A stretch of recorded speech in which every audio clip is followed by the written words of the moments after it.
Silent Channel. Bago natin ipagpatuloy ang kwento, patulong naman guys, pahingi ng like, share at subscribe nyo, para makaabot man lang tayo ng 1,000 subscribers. Salamat. Kabanata 641 hanggang 650. 5 Elements Wheel. Well, natural na hindi maaaring ituring si Hong Dali bilang isang normal na tao, at ang reaksyon ng Hepe kay Graham ay nagsabing normal ito.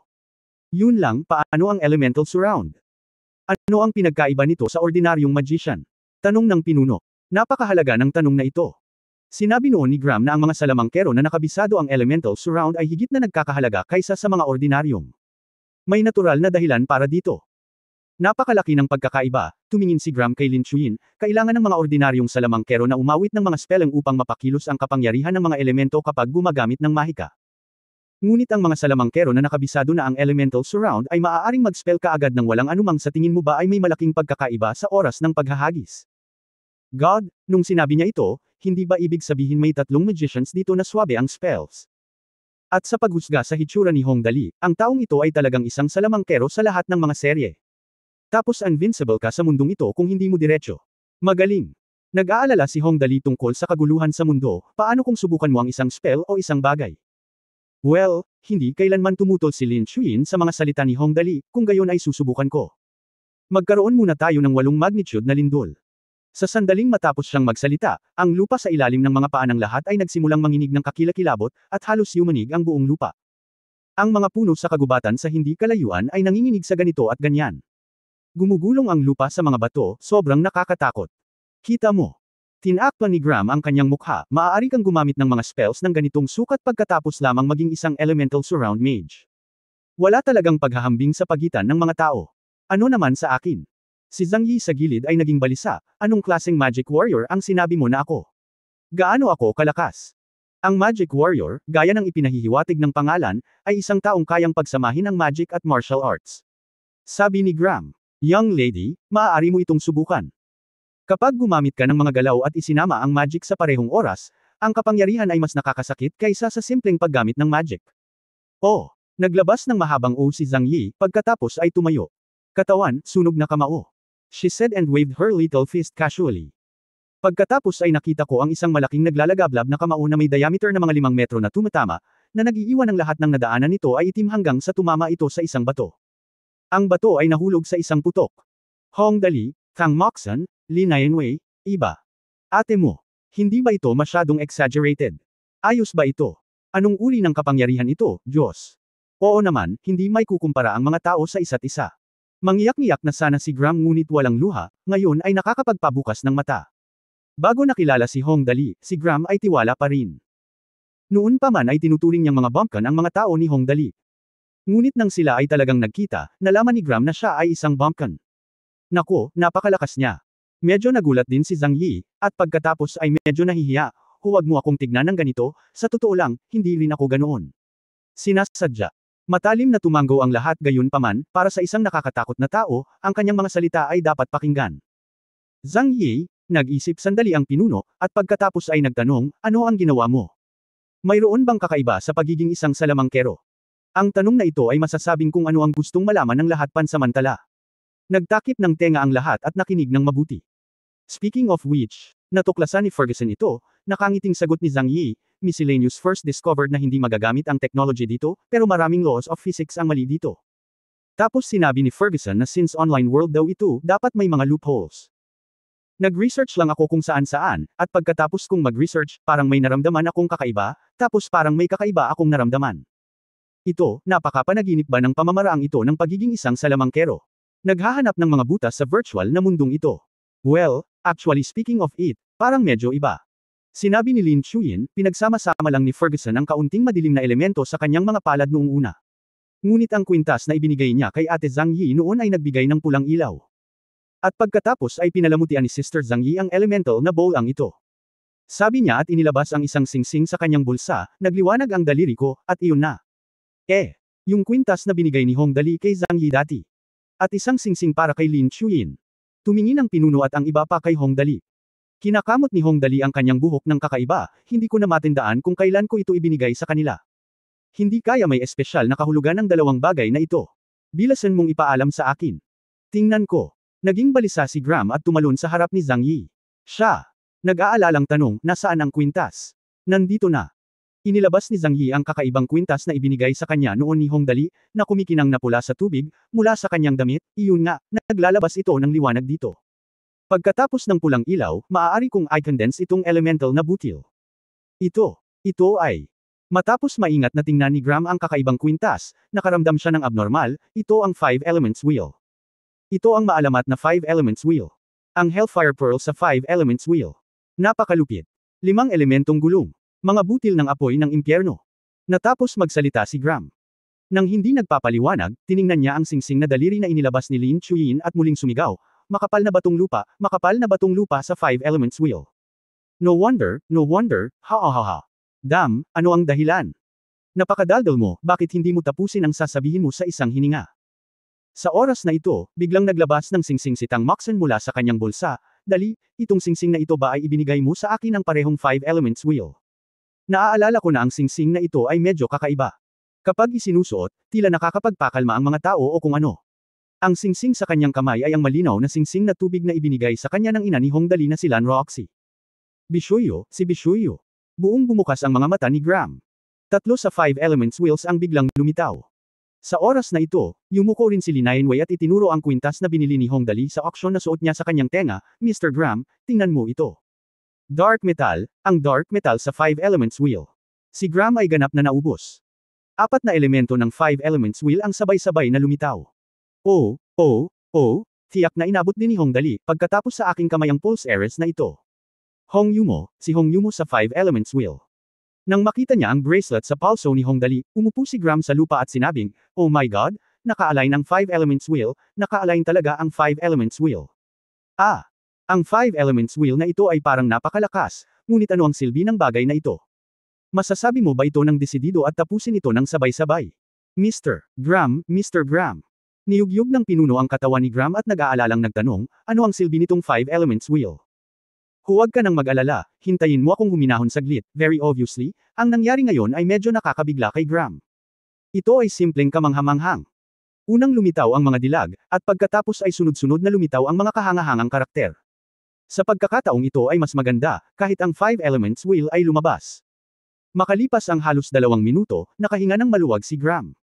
Ay nagsabi, ang bawat isa sa 5 Elements Wheels ay maaaring magpapahintulot sa nagsusuot na maging isang Elemental Surround Mage sa mundong ito.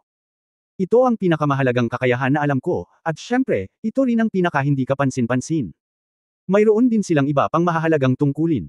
Ngunit ano ang tiyak na pag-andar? Sa totoo lang, ito ang unang pagkakataon na nakita ko ang tunay na bagay. Alam ko na wala silang iba. Yun lang. Sa madaling salita, napagtanto ni Ferguson na ang mga elemento ay nakapaligid sa salamangkero ng mag-isa, at ginawa ito ni Zhang Yi at Lin Chuyin dahil sa mga butil ng apoy ng impyerno at makakapal na mga bato sa lupa sa 5 Elements Wheel.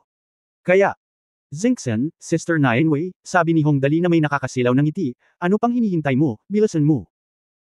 Ngayong natukoy na ang papel ng 5 Elements Wheel, sina Tang Moxon at Lin Yanwei, na may asul na tubig na singsing at madilim na gintong hikaw, natural na hindi na kailangang mag-alinlangan pa, at handa na siyang maging isang elemental na surround mage.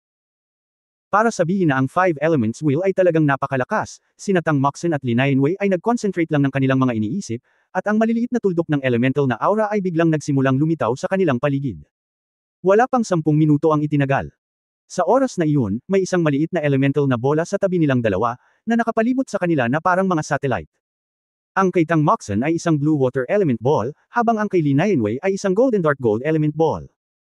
Nang makita ang eksenang ito, sinabi ni Graham sa kawalan ng pag-asa, noon, akala ko nagmula kami sa universo at napunta sa iyo upang ituring na isang mayamang pamilya. Hindi banggitin ang pagkakaroon ng mas mataas na puwersang militar kaysa sa iyo, at least mas mayamang mapagkukunan kami kaysa sa iyo. Ang mga bagay sa aming sasakyang pangkalawakan mas advanced kaysa sa iyo doon, at pagkatapos ay napagtanto ko ngayon. Kung ikukumpara sa iyo, kami ay nasa mga ordinaryong tao lamang, nakikita mo ang mga bagay na nakikita mo sa kanilang mga buhay, mga bagay na nakikita mo sa mga ordinaryong tao. Ang mga elemento ay nakapaligid sa salamangkero, sa kabuuan may iilan lamang sa Milky Way, at mayroon kang 5 na lalabas ngayon, hindi banggitin ang isa ay isang magic warrior, at ang isa ay isang mas malakas na salamangkero sa lahat ng uri, Diyos. To be honest, tinamaan ng gusto si Graham. Sa orihinal, bilang isang bisita mula sa isang mas mataas na sibilisasyon, si Graham ay lubos na nagtitiwala sa pundasyon ng kanilang fleet. Ang lupa kung saan nakatira si Hong Dali ay isang country bumpkin planet na kakakonekta lang sa Galaxy Virtual Network. Ito ay katulad ng isang pamilya sa kanayunan na kakakonekta lang sa internet. Si Graham, isang tagalungsod, ay pumunta sa kanayunan upang tamasahin ang mga bundok at ilog. Nang makilala niya ang mga ganitong magsasaka na bago pa lamang sa internet, naging interesado siya at nagpunta upang ipakita ang kanyang kataasan. Ito ay normal at walang malaking problema. Ito ang nangyari. Ang sitwasyon ay ganyang sitwasyon. Sa hindi inaasahang pagkakataon, pagdating niya sa bahay ng magsasaka, nalaman niyang ang ginto sa bahay ng magsasaka ay kalkulado ng tonelada, at doon ay nagtipon-tipon ang lahat ng uri ng mga kilalang tao, malalaking pangalan, CEO, at matataas na opisyal. Kahit na ang mga pinakabihirang bagay sa mundo ay inilabas ng sunod-sunod. Nagdulot ito ng matinding dagok sa tiwala sa sarili ni Graham, isang tagalungsod. Napakagaling mo, bakit ka nagpapanggap na mga bumpkin ng bansa? Alam mo bang napakasakit nito? Kabanata 642, hindi ba ito kamangha-mangha? Siyempre, hindi alam ni Hong Dali, ngunit alam ng pinuno. Sa totoo lang, nakikiramay talaga ang hepe kay Graham ngayon. Bakit parang sarado ang isip niya? Kanino niya maihahambing? Bakit kailangan niyang makipagkumpetensya sa halimaw na si Hong Dali? Mr. Graham, huwag kang masyadong malungkot, tinapik ng hepe ang balikat ni Graham na may simpatiya, wala kang makakalaban kundi si Hong Dali. Medyo iba ang taong ito sa mga normal na tao. Anyway, kung sino man ang makakalaban niya ay ma-depress. Karaniwan na ang lahat, sanay naman ako. Hindi kaya siya sanay. Si Hong Dali, isang lalaking nagngangalang Papay, ay kumakain ng 10,000 Galaxy Coins bawat isa bilang merienda. Bueno, sa palagay ko ay hindi pa ito ang tamang oras para sabihin sa kanila ang balitang ito, baka sila ay matakot hanggang mamatay, iyon ay masama. Nabuksan ang aking mga mata ngayon. Hindi pa nakakabawi si Graham mula sa pagkabigla, sabi nyo guys paano kaya ang isang maliit na planeta na hindi man lang konektado sa Galactic Virtual Network ay may napakaraming magagandang bagay? Bakit ganito? Bakit ganito? Ito ay isang magandang tanong. Nararamdaman din ng pinuno na dapat pag-aralan ng mabuti ang isyong ito. Kaya dali-dali niyang sinabi, well, hindi ko pa masyadong alam Dali, ayon sa oras, dapat tayong umuwi para maghapunan, di ba? Sabi niya at commendat kay Hong Dali bastard, napakaraming impormasyon ngayon. Malaki, bilasan mo at digest. Oh, okay. Medyo napagod din si Hong Dali sa paglalaro, at tumayo at tumango, pagkatapos ay mag-log off tayo at umuwi para sa hapunan. Lahat ay nagkukumpulan. Kung walang mahuhuli, umalis ka na lang. Pagkasabi noon, hindi nakalimutan ni Hong Dali na sabihin kay Graham, Uncle Graham, welcome to our place as a guest. Pagdating mo sa lugar namin, may ipapakita ako sa iyo, hehe. Ang ibig mong sabihin ay hinihiling namin na pumunta kami sa iyong pintuan upang hanapin ang kamatayan. Oo, gustong tumanggi ni Graham, ngunit pinag-isipan niya itong mabuti. Ang Hong Dali na ito ay mukhang napakadaling kausap. Kung mag-guest man siya or something, hindi niya tayo dapat patayin sa oras na magkita tayo di ba? Anyway, ngayong nandito na tayo, hindi natin pwedeng pabayaan na lang. Ang mga gastos sa paglalakbay na 2.4 milyon ay binayaran. Ang kayamanan ay matatagpuan sa panganib, lumaban ng husto. Okay. Matalim na tumango si Graham, kung ganoon. Saka ko na si Dika ang manguna. Kung magmadali tayo, 2 o 3 araw lang. Darating na si Kuya Dika. Pagkarinig nito ay nagliwanag ang mga mata ni Hong Dali nang sabihin niya ito, haha, Kuya Dika, buti na lang dumating ka. Tapos dadalhin kita sa kotse ko para tingnan. This time may mapaglaruan na ako, hehe. Okay, medyo namutla sa takot si Dika makulong ba siya bilang especially iya kung pupunta siya doon. Ngunit kung titingnan ang karakter ni Hong Dali, hindi ito dapat maging problema. Dahil walang malaking problema sa kaligtasan ng buhay, tayo, haha, Kuya Dali, nandito ako sa iyo. Huwag mo akong takutin, mahiyain akong tao. Huwag kang mag-alala, nakangiting tumango si Hong Dali, pagdating mo rito, ibabahagi ko sa iyo ang ilan sa aking mga merienda. Ito ba ay isang natatanging etiquette sa mundo para sa pagbibigay ng merienda sa mga bisita? Hindi na masyadong nag-isip si Dika at tumango na lang, yun na nga. Pagbalik ko, sasakay muna ako ng maliit na space shuttle papunta sa lugar nyo. Ito ay bagay sa mga short distance at mas mabilis itong lumipad kaysa sa interstellar carrier. Oo. Ngayon, paano kita mahahanap pagdating ko doon? Kung paano mahanap ang Hong Dali ay talagang isang problema. Walang problema kung mayroong isang aparato sa komunikasyon sa laro, ngunit sa totoong mundo, ang Hong Dali ay walang communicator na ibinigay ni Dika. Bueno, gawin natin ito, nag-isip sandali si Hong Dali, iguguhit kita ng mapa ng mundo, pagkatapos niyang sabihin ito, naramdaman niyang hindi mapagkakatiwalaan ang kanyang pagguhit. Marahil ay hindi niya ito makikilala, kaya't nagbago ang isip niya, Sister Xiaoyi, mangyaring gumuhit ng mapa ng mundo para sa kanya. Malamang ay tuklasin natin ang Bermuda Triangle. Pagkatapos ay hilingin mo na lang kay Kuya Dika na hanapin ako doon. Ang Bermuda Triangle ay madaling makilala sa mapa ng mundo. Isang tatsulok na lugar, kasama ng Hongdahl's Big Fish aircraft carrier, ang area ay nasa ilalim ng konstruksyon sa Turtle Island, dapat itong madaling makilala. Okay, young master, nakangiting sumang-ayon si Ling Xiaoyi, kung gayon ay magsisimula na ako kaagad. Pagkatapos ng pagguhit ng mapa ng mundo, ipinaliwanag ni Hongdali, kapatid na Dika, kapag nakarating ka sa lupa, kung nahanap mo ang lugar, hindi mo makikita kapag lumapit ka sa akin, ikaw na lang. Well, sa ganitong paraan, makakahanap ka na lang ng isang lugar para mamasyal. Kung hindi mo talaga mahanap, pumunta ka sa bahay ko. Well, iyon ay, ang leeg ng malaking tandang na ito, kapag binanggit mo si Hong, dapat mong tawagan si Hong. Bagamat medyo abstract ang pamamaraang ito, medyo matalino pa rin si Dika, kaya't nakinig siya sa kanyang sinabi, tumango at sinabing, okay, no problem, andito na tayo. Tsaka, kung hindi mo talaga kaya, pumunta ka sa virtual world na ito sa loob ng 2 araw. Kung mawala ako noon, hihintayin kita dito. Magandang ideya ito, at agad na nagkasundo ang dalawang partido sa isang partikular na oras ng pagpupulong. Di nagtagal, pagkatapos umalis sa virtual na mundo ng galaxy, tumayo si Hongdali at ang iba pa mula sa holographic game warehouse. Medyo malaki talaga ang dami ng impormasyon ngayon. Ang iba pang mga bagay tungkol sa virtual na mundo ay maayos. Ang pinaka-critical na issue ay nasa 5 elements wheel. Magagawa nitong direktang maging elemental surround mage ang mga tao sa virtual na mundo, at ang net worth ay hindi bababa sa 20 milyon, na medyo nakakatakot. Kahit na hindi malinaw kung ano ang pagkakaiba sa pagitan ng Elemental Surround Mage na binago ng 5 Elements Wheel at ng Elemental Surround Mage na normal na gumising, ang pinagmula ng 5 Elements Wheel ay napaka-curious. Huwag kang tumakas, bastard. Hinayla ng pinuno si Hongdali, natatakbo na sana sa kama, at nag-aalalang sinabi, sabihin mo muna sa akin kung saan mo nakuha itong 5 Elements Wheel. Ito. Walang gana na sabi ni Hongdali. Inaantok na talaga ako. Matulog ka na pagkatapos nito. Ang punong-puno ay nag-aalalang sinabi, hindi ka ba interesado sa gayong makapangyarihang bagay? Anong curious ako?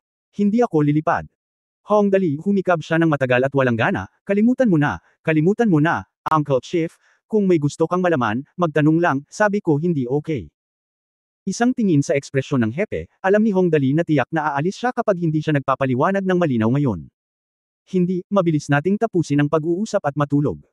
Halika, parehong bagay, unang hinayla ng hepe si Tang Moxon, ang malinaw na singsing ng tubig ng Zinksan. Namana ito sa aking pamilya, singhot ni Hongdali, ibinigay ito sa akin ng nanay ko. Sinabi na ito ay ipinamana sa ating mga ninuno. Anyway, hindi ko alam kung saan natagpuan ang bagay na ito. Well, tila walang paraan upang suriin ang bagay na ito na ipinasa mula sa ating mga ninuno. Nagtanong muli ang pinuno kung gayon ang maitim na gintong hikaw na ito. Kalimutan mo na, alam ko na nabinili ko ito sa isang auction, at malamang na wala akong ideya kung saan nanggaling ang mga ito. Paano naman ang Hellfire Pearl ni Zhang Yi? Saan ito nanggaling? Ang pagkawasak ng barko sa ilalim ng dagat, dahan-daw ang sabi ni Hongdali, ito ay isa sa mga anti-gang bagay na pinalaki ni Brother King Squid. Well, isa na naman itong kaso na walang ulo, at mukhang wala nang magagawa tungkol dito. Paano ang makapal na daliring ito? Itinuro ng pinuno si Lin Chuyin, saan nanggaling ito? Ito, maingat na naisip ni Hongdali, parang natagpuan ni Chang Lido sa labas ng bundok Tianjing. Kinuha ko ito nang makita kong hugis singsing ito. Mayroon bang espesyal doon? Wala pa akong nakitang espesyal sa ngayon, walang magawang umiling ang hepe. Sa labas ng bundok Tianjing, ang kuwebo sa ilalim ng lupa kung saan tumutubo ang malalaking butil ay hinanap sa paligid at wala nang nakitang iba. Pagkatapos ng lahat, iyon ang pasukan sa New Lansiang Underground Military Base. Ang mga eksperto sa geological ay nakahukay na ng 3,000 milya. Ruler sa kasamaang palad, walang ibang espesyal na nakita. Ngayon ang huling piraso na lang ang natitira. Itinuro ng pinuno ang Hong Yumo na pulse heiress sa palso ni Hongdali, paano ang pulse heiress na ito? Ito. Hinawakan ni Hongdali ang kanyang baba at nag-isip ng mahabang panahon, at sa wakas ay naging mas masigla siya, Kung pag-uusapan, tila ang pulse heiress na ito ay natagpuan sa kagubatan sa bundok sa likod ng Shuiling Village noong kinukunan ko ang aking ama. Uncle Chief, hindi mo alam na napakagaling ng mga hayop sa bundok noon. Ang pulse heiress na ito ay bigay sa akin ng isang unggoy. Shuiling Village. Sa kagubatan sa likod ng bundok. Ipinadala ng unggoy. Sa sandaling ito, biglang naging masigla ang pinuno at sumigaw ng malakas, dali, hahaha, I have you. Shuiling Village. Matagal ko nang hindi nabanggit, at muntik ko nang makalimutan. Anong nangyayari? Pagkatapos marinig ang sinabi ng pinuno, nagulat ang lahat. Mahahanap kaya ni Hongdali ang 5 Elements Wheel sa mga bundok sa likod ng isang maliit na nayon? O regalo ba ito ng unggoy? So anong nangyari sa kanya doon noon? Dali, naaalala mo pa ba yun noong binili mo ang Shuiling Village? Tuwang-tuwa ang pinuno kaya patuloy siyang umiikot noong binili mo ang Shuiling Village, pinaplano ng ating bansa na i-connecta ang high-speed rail mula sa bundok na iyon. Bueno, pagkatapos mong bilhin ang Shuiling Village, ang high-speed rail ay hindi ginawa, naaalala mo ba? Kailan? Sinabi ito ng pinuno, agad na naalala ni Hong Dali at ng iba pa ang bagay na ito. Noong nagpunta ako sa Shuiling Village, gusto ko lang talaga kunan ng litrato kung saan pupunta ang tatay ko. Pagkababa ko sa eroplano, sinabi ni Hong Dali na gusto niyang bumili ng nayon. Sa oras na iyon, walang nakakaintindi kung bakit bigla niyang gustong bumili ng nayon. Ngayon, tila may mga premonitions ang lalaking ito. Ang Shuiling Village na ito ay mahalaga. Ito ay hindi isang ordinaryong halaga ngayon. Hahaha, buti na lang, buti na lang. Lalong nasa sabik ang pinuno habang nagsasalita, at tumatawa, kami ang kabuuang plano sa simula. At ikaw, isang bastard, ay kumikita ng anumang binili mo, at hindi pa namin nahawakan ang Shuiling Village. Mukhang ngayon, ang sikreto ng 5 Elements Wheel ay malamang na nandyan. Shuiling Village. 5 elementong gulong. Mga unggoy sa kabundukan. Laking gulat ng lahat nang marinig nila ito si Hong Dali ay napakaganda, hindi ba? Ayos din ba ito? Kapag sinabi mo iyan, talagang natuklasan ko ito. Tinitigan ni Hong Dali ang hepe na may dilat na mga mata, Uncle Chief, itong Hangyowood bracelet ay nakakapagtaboy ng mga insekto. Hindi ko masyadong inisip ito noong una, ngunit ngayon ay tila, ang bagay na ito ay malamang na nanggaling doon. Pagkatapos, Uncle Chief, sabi ni Hong Dali ng buong kataimtaiman, ang gawain ng paggalugad sa Shuiling Village. Kabanata 643, Pagbabago ng plano. Bastos ka, hindi ka pupunta. Nang marinig na hindi pupunta si Hong Dali, biglang nabaliw ang hepe at sinabing, napakaswerte mo at nakakausap mo ang mga hayop. Kung pupunta ka doon para maghanap ng mga pahiwatig, doble ang resulta sa kalahati ng pagsisikap. Talagang hindi pumunta ang lalaking ito. Paano ito posible? Pupunta ako sa Bermuda Triangle, nakangiting sabi ni Hong Dali, paano ako magkakaroon ng oras para pangalagaan ang Shuiling Village? May maganda kaya sa Bermuda Triangle? Naramdaman na lang ni Chief na medyo mahina ang brain cells niya ngayon. Si Hong Dali ay isang hindi magagapi na maswerteng bituin. Pupunta daw siya sa Bermuda Triangle. Paano kung may nakita siyang maganda? Dapat suportahan yan. Ngunit sa Shuiling Village. Sa oras na ito, naramdaman ng hepe na ang swerte ng lalaking ito ay talagang mahirap. Halimbawa, hindi siya makapagpasya kung dapat pumunta si Hong Dali sa Bermuda o Shuiling Village. Ngunit sa huli, naisip pa rin ng hepe na mas mabuting hayaan si Hong Dali na gumawa ng sarili niyang pagpili. Dahil pupunta siya sa Bermuda, hilingin mo na lang na pumunta siya sa Bermuda. Kung mayroong anumang kuweba o kung ano sa likod ng bundok ng Shuiling Village, hilingin lamang kay Hong Dali na bumalik pagkatapos. Okay, ito na, utos ng pinuno. Tumanggaw siya, kung gayon, pumunta ka muna sa Bermuda. Magpapadala ako ng mga tao sa Shuiling Village ngayon.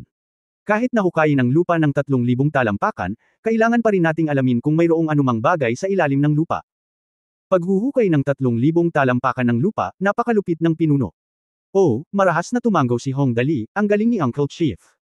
Pagkatapos ay hinailan niya si Li Nianwei at umalis, Sister Nianwei, inaantok na ako, matulog muna tayo. Malumanay na sinabi ni Li Nianwei, okay, young master. Tang Moxon, pag-aaralan kong mabuti itong malinaw na singsing ng tubig at tingnan kung ano ang iba pang gamit nito. Lin Chuyin, bueno, ipagpapatuloy ko ang pag-aaral sa maliit na high-energy electron collider. Zhang Ye, Manong. Ako ay maliit. Nahihiya. Nagbigay si Young Master Dali ng napakagandang bagay sa isang tao sa sandaling ibinigay niya ito. Nahihiya ako. Lucifer, obserbahan ko ang satellite, ngunit bago siya makaalis, hinayla siya palayo ng hepe. Bumalik ka, bastard, bumalik ka muna, may itatanong ako sa iyo, medyo tago. Mr. Chief. Look. Pinagpawisan si Lucifer Falls, ngunit walang ibang paraan. Sa teritoryo ng ibang tao, pwede bang huwag mo akong sampilan sa mukha? Pangako hindi kita papatulan hanggang mamatay. Fair na. Ngumiti ang pinuno ng napakabangis. Bastos ka. Itinatago mo sa akin hanggang ngayon. Pagdating sa isang bakanteng conference room sa Big Fish, umupo muna ang hepe sa sofa at itinuro ang kabilang sofa sa harap niya, maupo ka. Sinusubukan kitang takutin noon. Dear Mr. Angel of Doom. Tulad ng inaasahan, naisip mo na. Ngayong alam na ng pinuno ang kanyang pagkakakilanlan, hindi na napigilan ni Lucifer ang kanyang sarili at umupo ng mag-isa, nakangiti, hindi ko alam kung ano ang sasabihin ng pinuno. I don't dare to take it for granted, nakangiting sabi ng hepe, curious lang ako, paano ka nakapasok? Dapat mo bang sabihin sa akin? Okay, agad na sinabi sa akin ni Lucifer kung paano makasakay sa barko. Sinabi ni Hong Dali sa buong koponan mula simula hanggang wakas. Nang matapos siyang magsalita, napatulala ang pinuno, I'm such a good boy, this is okay. You mean, muntik ka nang sunduin ni Hong Dali sa tabing kalsada. Ito ay basically the same, itinaas ni Lucifer ang kanyang kilay, si Master Dali ay talagang isang napaka-magical na tao. Totoo yan, tumanggo ang pinuno, at pagkatapos ay nagtanong, pero ang problema, sumakay ka sa barko. Pagkatapos nito, bakit mo pa ako pinadalhan ng napakaliit na sumpa? Palagi akong nagpapadala ng mga tao upang obserbahan ang iyong pag-uugali sa internet. Hindi maiiwasan ang mga sakuna, nakangiting sabi ni Lucifer, higit na mas mataas ang swerte ni Young Master Dali kaysa sa akin. Sumusumpa na lang ako mamaya para makita kung ano ang mga kawili-wiling mangyayari, hehe. Sige, aasahan kita. Malaki pa rin ang tiwala ng hepe sa swerte ni Hong Dali. Sa kasalukuyan, ang Hong Dali ay napaka-aktibo. Wala naman talagang problema. Sa hindi inaasahang pagkakataon, biglang nasabi ni Lucifer sa kanyang sarili sa oras na ito, ngunit pagkasabi niyon, naalala ko na nagpadala ako ng kaunting mensahe noon, saan napunta ang bagyo. Hindi pa ito lumitaw hanggang ngayon. Nang marinig ang mga salita ni Lucifer, nagsalubong ang mga kilay ng pinuno, at nag-isip din siya ng matagal. Sa kasalukuyan, walang kakaibang bagyo sa mundo. Ano ang nangyayari? Kalimutan mo na, huwag mo nang isipin, matagal na nag-isip ang hepe ngunit hindi ito umimik. Sa wakas ay nasabi na lamang niya, gayunpaman, dapat walang mali sa maliit na bastard na ito na si Dali. Hanggat wala siya sa anumang panganib, wala akong pakialam sa anumang bagay. Okay, nagkibit-balikat si Lucifer, at biglang nagtanong sa hepe, nga pala, Mr. Chief, paano mo nahulaan na ako ang anghel ng kapahamakan? Ang tanong na ito, base sa tanong ni Lucifer, IQ, hindi ko naisip kung bakit. Napakaingat daw niya sa lahat ng bagay, kaya bakit niya ipinakita ang kanyang mga kapintasan? Sa katunayan, hindi ito mahirap, nakangiting sabi ng hepe, si Lin Chuyin at Zhang Yi ay parehong miyembro ng Holy Grail. Nagiging 5-element wheels sila na umaasa sa elemental surround mages, pero ikaw mismo ang nagpa-condense ng mga elemental satellite, at sila ay itim pa rin. Ito ay napaka-curious ako kung ano ang mga katangian ng black elemental na kinakatawan, at satellite. Sumpa, para alam mo. Sa totoo lang, hindi ko pa rin pinapanood kapag bored ako. Hindi ako mahilig sa fantasy novel kaya nung nakita ko yung Black Elemental Satellite bigla akong naliwanagan. Kaya nga, walang pakialam na ngumiti si Lucifer, mukhang naging pabaya talaga ako. Sinabi niya, na nakatingin sa mga mata ng pinuno, at sinabi, Mr. Chief, ano ang gagawin mo sa akin? Itapon mo ako sa dagat. O ikulong mo na lang ako. Sa ganitong paraan maaari akong manatiling hindi napapansin. Ang saloobin ng Estados Unidos kay Lucifer ay hindi masyadong palakaibigan. Sa katunayan, kakaiba ang mga kakayahan ni Lucifer kaya't ang karamihan ay matatakot, lalo na kapag nalantad ang kanyang tunay na pagkatao. Ngunit ang iba ay iba, at ang pinuno ay ang pinuno. Pagkatapos ng mahabang pakikipag-hangout kay Hong Dali, ang nerbiyos ng hepe ay kasing lakas ng bakal, hindi ko ito kayang harapin. Anyway, kung kasama mo si Hong Dali, ililihis niya ang sakuna. May panganib ba? Kaya ang plano ko, basta alam mo at alam ko ang bagay na ito, ayos lang na hindi alam ng iba. Gawin mo lang yung ginawa mo dati. Kung nais mong gumawa ng isang maliit na kontribusyon, maaari mong ipagpatuloy ito. Hindi ko gagawin. Sumasalungat. Iyon lang. Nang marinig ito, tumawa si Lucifer, mukhang napakabukas palad ng mga tao sa paligid ng Hong Dali. Well, Mr. Chief, sana ay magkaroon tayo ng masayang pagtutulungan sa hinaharap. Sa totoo lang, tumingin siya sa paligid, nakaka-refresh na makasama si Hong Dali. Sa hinaharap, maaaring magkaroon pa ako ng pagkakataong tingnan ang universo. Hindi ito isang bagay na magagawa ng lahat. Oo naman, nakangiting tumayo ang hepe. Ay nagsabi, okay, Lucifer. Hindi, Mr. Ferguson, I wish you a good time. Kailangan ko pang ayusin ang pagtuklas ng Shuiling Village, kaya't magtrabaho muna ako. Sa tingin mo ba ay may nasa ilalim ng lupa sa Shuiling Village? May mangyayari ba? Nagtataka na nagtanong si Lucifer, ito ay dapat sabihin na medyo pantasya. Kung bumili ka ng lupa ng may matinding pagsisikap, kadalasan ay hindi ka mawawalan ng pera. Tumawa ang pinuno, nag-iwan lamang ng cool na background, kailangan kong gawin ito. Ang kailangan ko lang gawin ay suportahan siya ng buo. Ano ang mahalaga kung mayroon siya nito o wala? Nakakatuwa, tumawa si Lucifer, may mga kakaiba talaga sa paligid mo, haha. Sa parehong oras, sa universo, mayroong 3 interstellar carrier, sa loob ng isla ng pangunahing barko. Nabigo ang lahat ng mga plano, at ang lahat ay nakaramdam ng pagkadismaya, lalo na sina Shelly at Susan, na noon pa man ay mas tiwala sa kanilang kagandahan. Si Graham ay hindi masyadong nalulumbay. Nilaibat niya ang silid ng kapitan habang nasa likod ang mga kamay. Go! Medyo nasilaw ang mga mata ng lahat, tapos tumigil siya. Tiningnan niya ang lahat ng naruroon at sinabi sa malalim na boses, nakita na ng lahat ang nangyari noon. Bagamat ayoko, gusto ko pa ring ipahayag ito. Nabigo ang plano, at ito ay ganap na kabiguan. Nang marinig ng lahat ang kanyang sinabi, alam nilang lahat na may darating pa, at lahat sila ay naghihintay sa kanyang susunod na pagsasaayos. Gayunpaman, kahit na nabigo ang plano, biglang ngumiti si Graham at sinabi, wala kaming napala sa oras na ito. Napakamangha ni Hong Dali, bagamat hindi ko alam kung bakit napakaraming ingay sa paligid niya. Napakaraming kakaibang bagay, at napakaraming kayamanan sa kanya, ngunit isang bagay ang lubos na tiyak. Iyon ay ang planeta ni Hong Dali ay kakakonekta lang sa Galaxy Virtual Network. Ano ang ibig sabihin nito? Malaki ang pagkakataon nating magkaroon ng magandang relasyon sa kanila. Nang sabihin ito ni Graham, naunawaan ng lahat sa ibaba. Si Moen, na pinakamasamang nabugbog noon, ay nag-aalalang nagsabi, Captain Graham, ang ibig mong sabihin, kailangan pa nating pumunta sa Earth. Sa virtual world, nabugbog siya ng suntok ni Levi, at naaalala pa rin niya ang pakiramdam na iyon. Well, hindi ko na ay detalye. Go, syempre gusto kong pumunta. Nakangiting sabi ni Graham, kakapasok pa lang ng kabilang partido sa Galaxy Virtual Network at wala pa ring alam tungkol dito. Ngunit iba tayo. Marami tayong impormasyon, kaya magagamit natin ang impormasyon para makipagkalakalan sa kanila.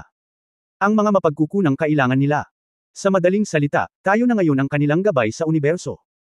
Halimbawa, hindi nila alam kung paano papasok sa gitnang lungsod ng Galaxy Alliance, paano papasok sa universo, at kung paano pumunta sa ibang mga planeta. At alam namin, sa universo ngayon, ang impormasyon ay kayamanan. Kaya ang layunin ng ating paglalakbay sa lupa ay upang magkaroon ng magandang relasyon sa kanila. Sa hinaharap, tiyak na hindi magkukulang sa mga benepisyo para sa atin. Ang mga nakapalibot na salamangkero ay nagkakahalaga ng hindi bababa sa 80 milyong galactic coins. Not to mention Hong Dali, who is a full-scale mage. Kung magkakasundo tayo, siguradong malaki ang pakinabang natin. Dika. Tumingin si Graham kay Dika, ang layunin ng pagpunta mo sa Earth para hanapin si Hong Dali sa pagkakataong ito ay ang maging gabay niya, o sa madaling salita, ang kanyang alipin. Sa kasalukuyan, naglunsad ang Kidian ng isang kaganapan upang labanan ang buwan ng lungsod. Sa makatuwid, ang mga buwan ng tiket ay dapat hilingin mula sa mga kapatid sa Dihaw League. Ang mga may buwan ng tiket ay hindi dapat panatilihin ang mga ito. Gayun din, mangyaring mag-subscribe at humingi ng banal na liwanag. Kabanata 644, Takot sa Amerika. Siya nga pala, kung magkukusa ang ama na hilingin sa kanyang anak na maging doglegger, natatakot ako na magkaroon siya ng bahagi sa nakaraan at kasalukuyan, sa loob at labas ng bansa. Ngunit sa totoo lang, hindi ganoon kadali ang maging alipin ni Hong Dali. Okay, naiintindihan ko, Dad. Bagamat sinabihan siyang maging alipin ni Hong Dali, hindi masyadong tumutol si Dika. Hindi lahat ay qualified na maging entourage ng mage. Sa universo, sinong salamangkero sa virtual network ang hindi mayabang at napapaligiran ng malaking grupo ng mga tao? Higit pa rito, ang lahat ng mga salamangkero ay talagang bihirang mga henyo sa libu-libong mga planeta. Hindi biro. Bueno, para sa iba, mangyaring tandaan na pagkatapos nating makapasok sa airspace ng Earth, ang mothership ay ipaparada sa universo at itatago. Ang lahat ay pupunta sa Earth kasama natin upang bisitahin muna. Iniutos ni Graham, noong minsan, kami ay nasa isang friendly na pagbisita, at ang mothership ay nakapark sa kalawakan ng planeta. Ito ay isang napaka-unfriendly na pag-uugali. Dapat nating iwasan ang mangyari ito. Ito ay magiging masama kung ito ay magdulot ng hindi pagkakaunawaan. Oo, Kapitan. Malakas na tumugon ang lahat. Dika, inayos ni Graham kay Dika, sasakay ka sa pangalawang space shuttle sa aming mothership papunta sa Earth. Sa kasalukuyang distansya sa pagitan natin at ng Earth, at sa bilis ng pangalawang space shuttle, kung uusad tayo ng buong bilis sa humigit kumulang 60,000 kilometro bawat segundo, aabutin ng 2 araw at 4 na oras bago makarating sa mundo.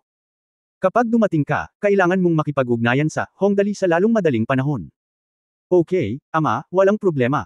Agad namang tumanggaw si Dika sa katumalikod at umalis. Kung gayon ay aalis na ako ngayon. Pumunta ka, anak ko, bahagyang tumanggaw si Graham, alalahanin ang iyong bagong pagkakakilanlan at subukang maging tagasunod ni Hong Dali. Ang paglalakbay na ito sa virtual na sansinukob kahit natapos na, ang dalawang panig ay lihim na nakikipagkompetensya sa mahabang panahon, at ang sitwasyon ay nagbabago at ang undercurrent ay magulong. Siyempre, hindi malinaw ang mga ordinaryong tao sa mga bagay na ito. Halimbawa, sa Estados Unidos. Sa loob ng kagawaran ng depensa ng Estados Unidos. Ang Director sila ng National Security Agency ay nagsasagawa ng isang lihim na pagpupulong kasama ang Defense Minister Itla at iba pa, kung saan maging ang Pangulo ng Estados Unidos ay personal na nakikilahok. Dahil sa kanilang mga layunin. Hindi ordinaryong tao, ngunit ang pinakamisteryosong figure sa kaharian ng langit, si Hong Dali. Mr. President, narito ang lahat ng impormasyon tungkol sa Hong Dali. Inilagay ni Minister Solon ang lahat ng impormasyon tungkol kay Hong Dali na inimbestigahan niya sa harap ng mesa ng Pangulo, at mahinang sinabi, hanggang sa maalis ang taong ito, gagawin namin ang katayuan ng Estados Unidos sa mundo ay hindi maiiwasang maapektuhan ng malaki. Bilang isang internasyonal na pulis, ang Estados Unidos ay palaging itinuturing ang sarili bilang pagpapanatili ng kapayapaan sa lupa. Gayunpaman, isang Hong Dali ang lumitaw ngayon. Ang kanilang posisyon bilang isang internasyonal na opisyal ng pulisya ay maaaring hindi garantisado. Narinig kong ipinagmalaki mo ang pagiging kamangha-mangha ni Hong Dali. Ganyan ba talaga siya kalakas? Ang Pangulo ay nag-aatubili na kinuha ang impormasyon. Bago pumunta rito, nakinig na siya sa dalawang lalaking ito na nagyayabang tungkol sa kung gaano kalakas si Hong Dali halos araw-araw, ngunit hindi niya inakala. Gaano man kalakas ang isang tao? Gaano ito kalakas? Hamanin pa kaya niya ang buong John Laime ng isang tao? Niloloko mo ba ako? Gaano man siya kalakas, isa lang siyang ordinaryong tao na may swerte, hindi isang Superman. Ngunit nang tingnan niya ang impormasyong ito, sumama ang pakiramdam ng Pangulo. Bumili ako ng isang novel website sa halagang 2 milyon, at ngayon ang taunang kita ay halos 4 na bilyon. Ang Futa Zaibatsu ay nasa bingit ng pagbagsak, at ang ekonomiya ng Japan ay hamina sa loob ng 10 taon. Isang sobrang proteksyon na kalasag na maaaring baluktutin ng mga tilapon ng Maizil. Totoo ba ito? Talagang totoo, Mr. President. Napakaseryoso ng boses ng Solon, ang swerte ni Hong Dali, isang alibughang anak, ay talagang hindi maisip. Sa malaking epekto, ang ating internasyonal na katayuan ay maaaring hindi magagarantiyahan, at ang kaharian ng langit ay magiging Panginoon ng mundo sa hinaharap. Tiyak na hindi ako alarma. Tungkol sa Hong Dali, talagang natakot si Solon. Madaling sabihin na kumikita lang si Hong Dali, pero ang susi ay hindi lang siya kumikita. Gumagawa din siya ng armas. At higit sa lahat, ang sinumang lalaban sa taong ito ay hindi magtatapos ng maayos. Ang Estados Unidos at ang kaharian ng langit ay likas na pag-alit sa politika. Kung hindi aalisin ang Hong Dali, mahihirapan ang Estados Unidos sa pagtulog. Well, what you said makes sense. Hindi mo talaga maiiwasan. Talagang natakot ang Pangulo sa pagkakataong ito. Ang impormasyong ibinigay sa kanya ng Solon ay hindi maaaring mali. Mula sa puntong ito, ang Hong Dali na ito ay talagang nakakatakot. Kung ito ay hahayaang umunlad, ang lakas ng militar at ekonomiya ng kaharian ng langit ay tataas. Sa panahong iyon, ang Estados Unidos ay susupilan na nila at hindi na maitataas ang ulo nito. Ito ay kung paano ang Estados Unidos, na palaging may huling say sa mundo, ay maaaring magparaya sa ganoong tono. Bukod dito, binablackmail ni Hong Dali ang Japan sa pagkakaroon ng 4 na barkong pandigma. Kung hindi nila sasamantalahin ang pagkakataong ito para atakihin at sugpuin ng gusto si Hong Dali bago sila maging masyadong malaki, pagkatapos ay paglaki ni Hong Dali sa hinaharap, hindi na siya makakapaglaro. Matapos basahin ang lahat ng impormasyon, pinag-isipan itong mabuti ng Pangulo, at pagkatapos ay sinabi, ano ang ibig mong sabihin, Ministro Isaacson, at ang sinabi mo sa dokumentong ito, ay gusto mong magkaroon tayo ng mga pagsasanay sa militar upang hadlangan ang kaharian ng langit. Subukang tawagin itong kaharian ng langit. I-lock mo si Hong Dali. Oo, tumanggo si Solon at sinabi, nagpadala si Hong Dali ng mga tao para patayin si Taro Gomoto, ang presidente ng Futa Zaibatsu. Magagamit natin ang katotohanan ito para gamitin ang Japan bilang dahilan para manatili sa langit. Magkakaroon ng islang mananakop sa labas ng East China Sea. Sa ganitong paraan, kahit na ang kaharian ng langit ay kumilos laban sa kanila o wala. Direktang idineklara ng langit ang digmaan sa atin, ang tanging paraan nila upang tumugon ay ang gawin ang parehong mga pagsasanay sa militar sa ganitong paraan, malalaman natin kung totoo o peke ang kanilang proteksyong kalasag pagdating ng panahon, ipapaalam natin kay Hong Dali na ginagamit siya ng kaharian ng langit, at malamang nasirain siya pagkatapos gamitin ito. Mr. Ang kanyang ideya ay hindi isang masama. Walang paraan na hindi malalaman ni Hong Dali ang tungkol sa ehersisyong militar sa tarangkahan ng langit. Ngunit imposible para sa kaharian ng langit na magdeklare ng digmaan, at ang lihim ng proteksyon na kalasag ay tiyak na malalantad sa panahon ng mga pagsasanay sa militar.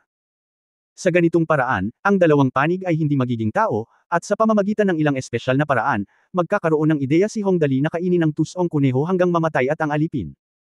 Kapag lumitaw ang hadlang, mahirap itong alisin, kaya ang pamamaraang sinabi ng Solon ay agad na nakakuha ng nagkakaisang papuri mula sa lahat.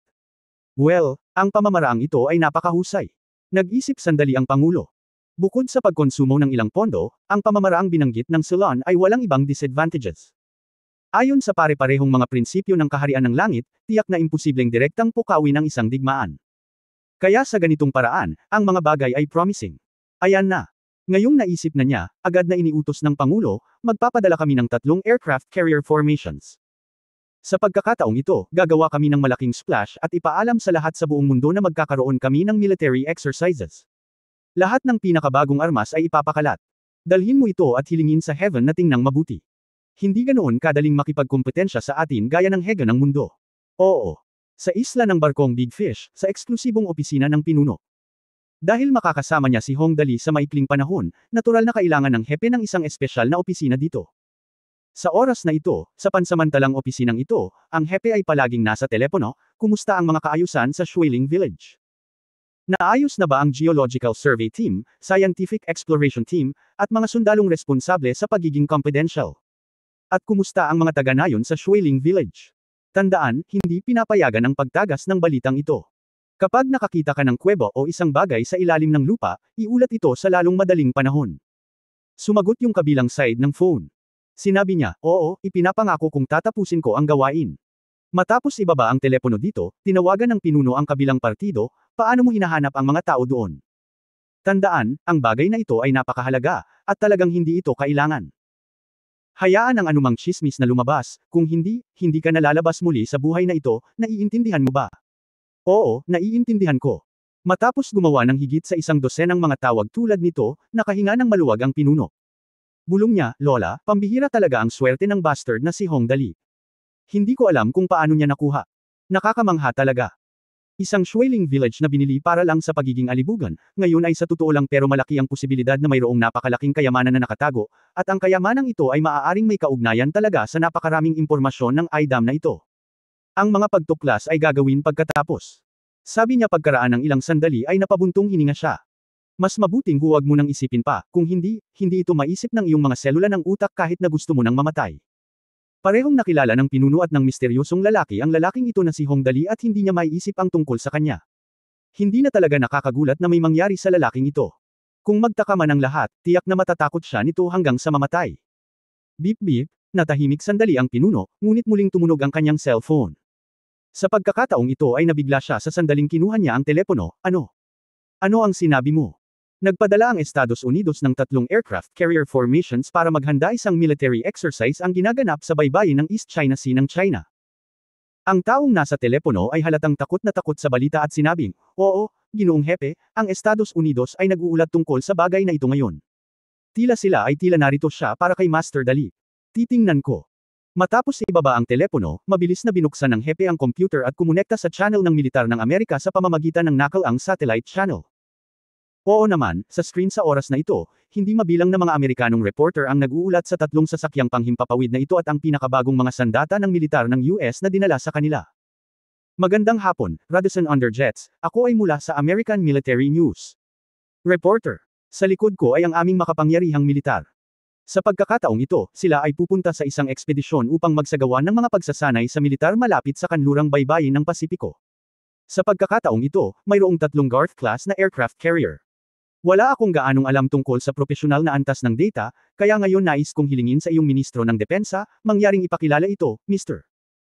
Kabanata 645, nakalilito ang tama at mali. Hindi nagtagal, si Ministro Itla, na kanina pa kumakain ng tae, ay tumayo sa harap ng kamera na may masayang mukha. Ngayon siya ay mukhang napakabuti. Ang pinakamahalagang bagay ay ang nakaraang hindi masyadong maluwalhating bagay ay lumipas na, at ang mga tao ay pag-alam sa mga interes, ay hindi na binanggit muli. Nakangiti si Itla sa camera at nagsabi, itong Garth-class aircraft carrier ay ang pinaka-advanced na aircraft carrier sa Estados Unidos. Ito ay ganap na nuclear powered. Ito ay 332.9 metro ang haba at 40.8 metro ang lapad. Ang crew na may staff na 5,680 katao, isang full load displacement na 100 at 1,600 tonelada, isang unlimited na saklaw ng sasakyang panghimpapawid, at isang walang limitasyong bilis ng sasakyang panghimpapawid na ito. Pinaka-advanced sa mga carrier ng sasakyang panghimpapawid na klase ng Garth at sumailalim sa malaking pagpapahusay sa disenyo at pinagtibay ang pinakabagong teknolohiya. Ilan? Mga bagong teknolohiya, tulad ng paggamit ng bagong vacuum marine sanitation system, bagong sistema ng pamamahagi ng gasolina ng aviation, at malaking bilang ng mga bagong control system at pipeline materials. Siyempre, kailangan pa rin nating panatilihing confidential ang pinakabagong teknolohiya ng militar. Ang pagpapakilala ni Minister Yitra ay talagang komprehensibo, at lahat ay nagbigay sa kanya ng palakpakan at suporta. Saglit na ipinakilala ni Yitra ang Garth-class aircraft carrier, na kasalukuyang pinakamahalagang aircraft carrier sa mundo, at agad na nakuha ang atensyon ng maraming tao sa eksena. Naghiyawan at nagpalakpakan ang mga fans. Sa oras na ito, nagtanong muli ang reporter, ipinakilala na ni Minister Itla ang pangunahing data ng carrier ng sasakyang panghimpapawid na klase ng Garth. Pagkatapos ay alam nating lahat na kapag ang carrier ng sasakyang panghimpapawid ay pumunta sa dagat, hindi maiiwasang magkakaroon ng mga frigate, mga destroyer, nuclear submarines, carrier-based na sasakyang panghimpapawid at iba pa. Noon lamang natin ito matatawag na formal. Pagbuo ng sasakyang panghimpapawid. Kung gayon, mangyaring bigyan kami ng magandang pagpapakilala kay Ministro Itla. Ilang uri ng barko ang mayroon sa pagsasanay militar na ito. Siyempre, ang pinakamahalagang bagay ay, mayroon bang mga pinakabago na binuo ng Estados Unidos?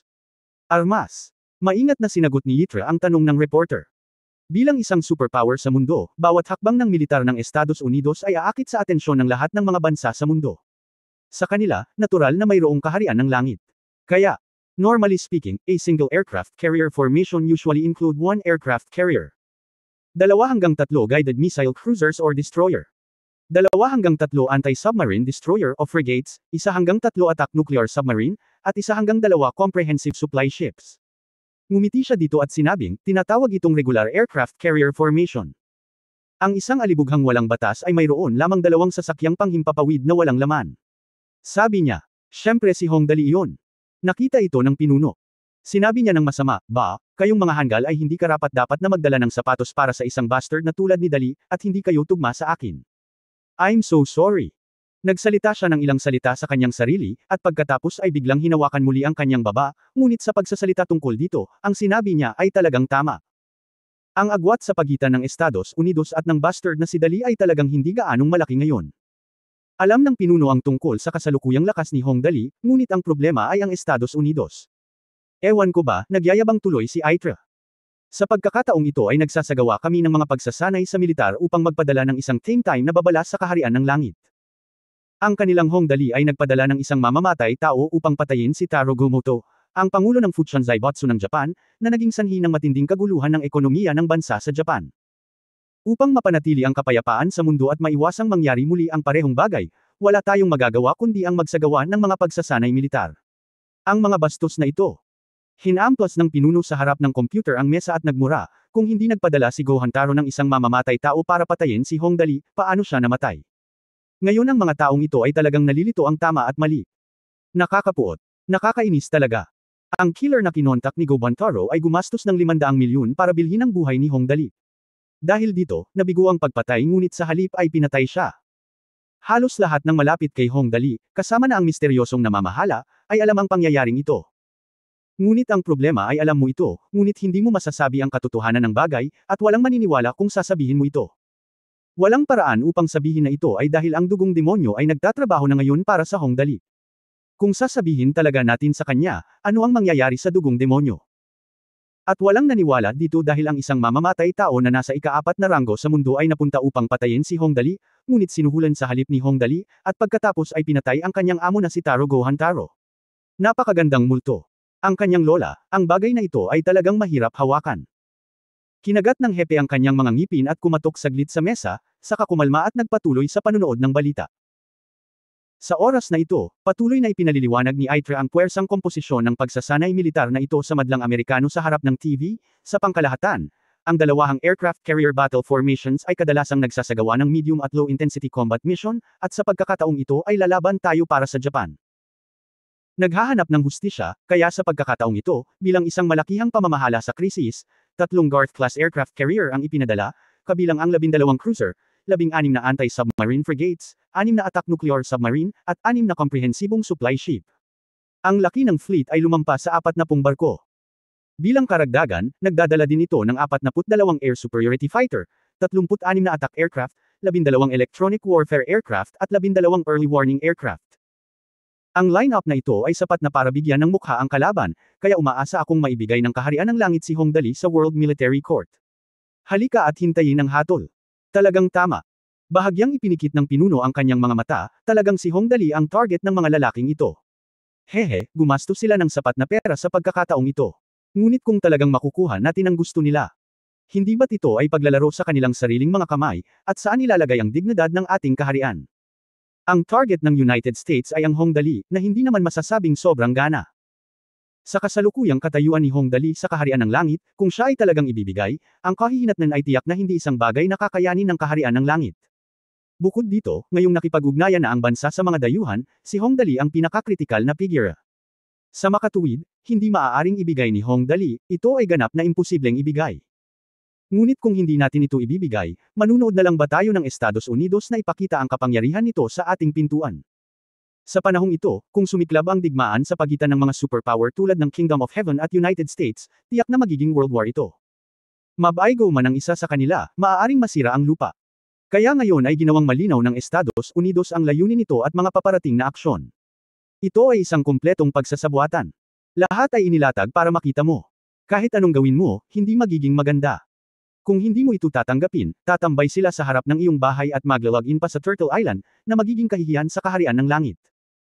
Ang kaharian ng langit ay nagsasagawa rin ng mga pagsasanay sa militar, ngunit para sa militar, sa totoo lang, ang kaharian ng langit ay walang gaanong kalamangan sa ngayon.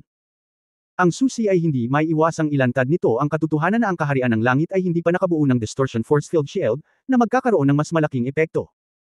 Malaki bina-blackmail ni Hong Dali ang 4 na barkong pandigma ng Japan dahil sa distortion force field na ito. Imposibleng ibigay ang Hong Dali, at mas imposibleng magsimula ng direktang digmaan. Sa kanyang lola, mabangis na sabi ng hepe. Hinapload niya ang kanyang mga templo, ang pagkilos na ito ng Estados Unidos ay masasabing pumatay ng 3,000 gamit ang isang bato. Ang una ay upang ipakita ang kapangyarihan ng isang tao, ang pangalawa ay upang makita ang tunay na siyentipiko at teknolohikal na lakas ng ating hukbo, at ang pangatlo ay upang puntiryahin ang Hong Dali.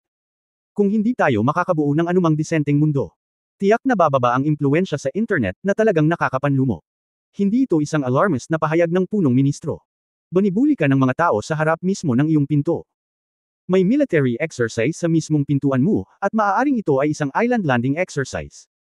Tumugon ka man o hindi, ang mga kahihinatnan ay magiging napakasama. Ang susi ay mayroong Hong Dali sa gitna. Kung walang tugon, direkta nilang sasakupan ng Turtle Island. Magkakasundo kaya sila.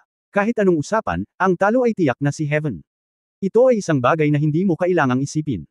Kalimutan mo na, ipagpatuloy muna natin ang pagbabasa, matagal na nag-isip ang pinuno at nagpasya na ipagpatuloy ang pagbabasa ng balita.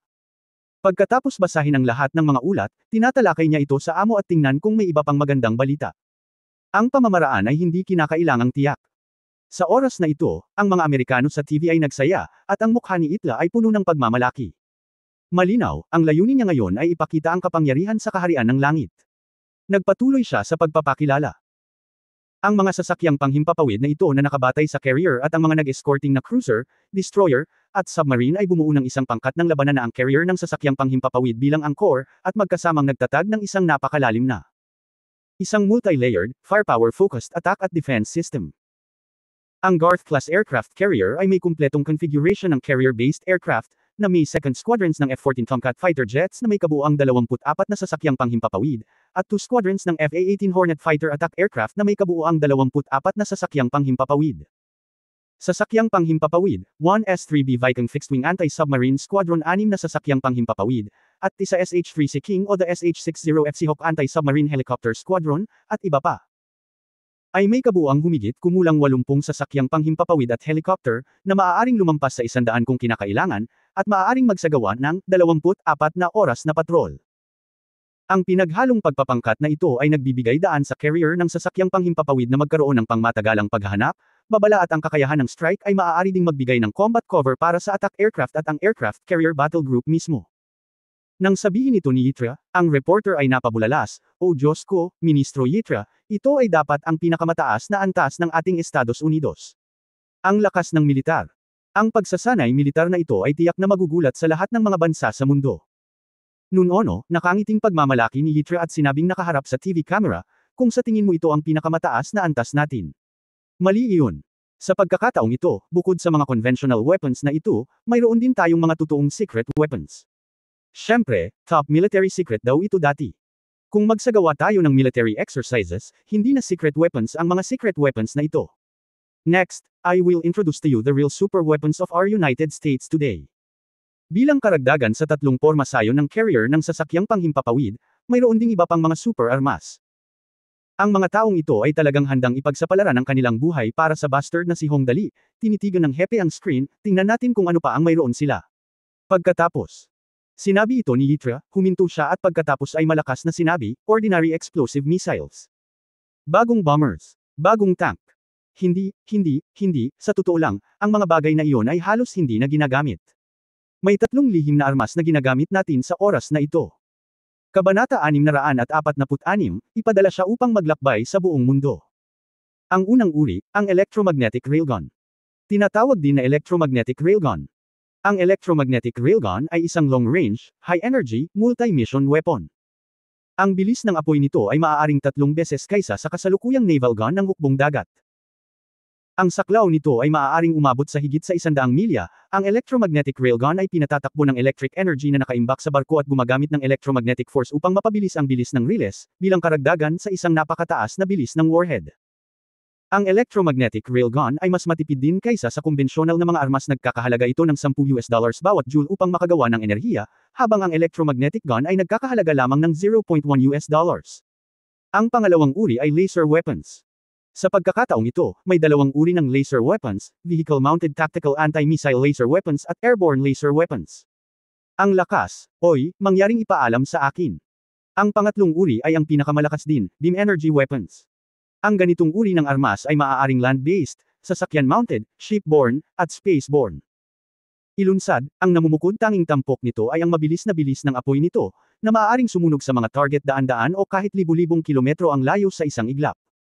Ito ay may direktang mapanirang epekto sa precision-guided high-tech na mga armas. Sa makatuwid, ito ay itinuturing na isang anti-electrical countermeasure at depensa. Multifunctional ideal weapon para sa mga anti-strategic missiles at anti-satellite. Hindi ba't ang Hongdali ay may ilang uri ng force field na maaaring makadistort sa target ng missile na ito sa beam energy na armas? Naniniwala ako na ang anumang protective shield ay madaling masira natin. Matapos ipakilala ni Yitra ang lahat ng pinakabagong armas ng militar ng US, malalim din ang pagsimangot ng pinuno. Dapat kong sabihin na ang Estados Unidos ay may lakas na maglakas loob na magsagawa ng mga pagsasanay militar sa pintuan ng langit. Huwag nating pag-usapan ang pagbuo ng 3 sasakyang panghimpapawid. Ang susi ay ang 3 bagong sandata na ito. Narinig ko na ang mga siyentipiko sa Academy of Sciences na binanggit ang kapangyarihan ng taong ito noon, at ang kapangyarihan ng alinman sa kanila ay higit na mas malaki kaysa sa kasalukuyang mga karaniwang armas. Sa pagkakataong ito ay naglabas pa sila ng 3 uri. Lalo na para sa mga armas ng beam energy, mahirap sabihin kung ang distortion force field ng bagay na ito ay maaaring ma-distort. Mahirap pakisamahan. Huminga ng malalim ang pinuno at Bomb Ulong, ngayon ang munting bastard na si Hongdali ay walang kalaban-laban sa kaharian ng langit. Sinong mag-aakala na magkakaroon ng sunod-sunod na alon? Ang Estados Unidos ay matatawag na isang malaking hukbo. Ang presyon ay nasa ating pintuan, kung hindi tayo gagawa ng isang bagay. Habang nag-aalala siya ay tumawag ang misteryosong lalaki. Mabilis na sumagot ang pinuno, at direktang nagtanong ang misteryosong lalaki, Woody, nabasa mo na ba ang pinakabagong mga ulat mula sa Estados Unidos? Oo, boss, mataimtim na sinabi ng hepe, sa pagkakataong ito ay nilinaw ng kabilang partido na gusto nilang ipakita sa amin ang kapangyarihan. Gusto ng Arrow 3 Eagles na ipakita ang kanilang lakas sa mundo at subukan kung talagang matagumpay ang aming distortion field. Higit pa rito, gusto nilang pilitin na subukan ang Hongdali. Wala akong magandang pagpipilian sa ngayon. Hindi lang iyan, napaka-solemn na ng boses ng misteryosong lalaki, ngayon, ang ekonomiya ng Japan ay nagsimulang magkaroon ng malaking pagkabigla.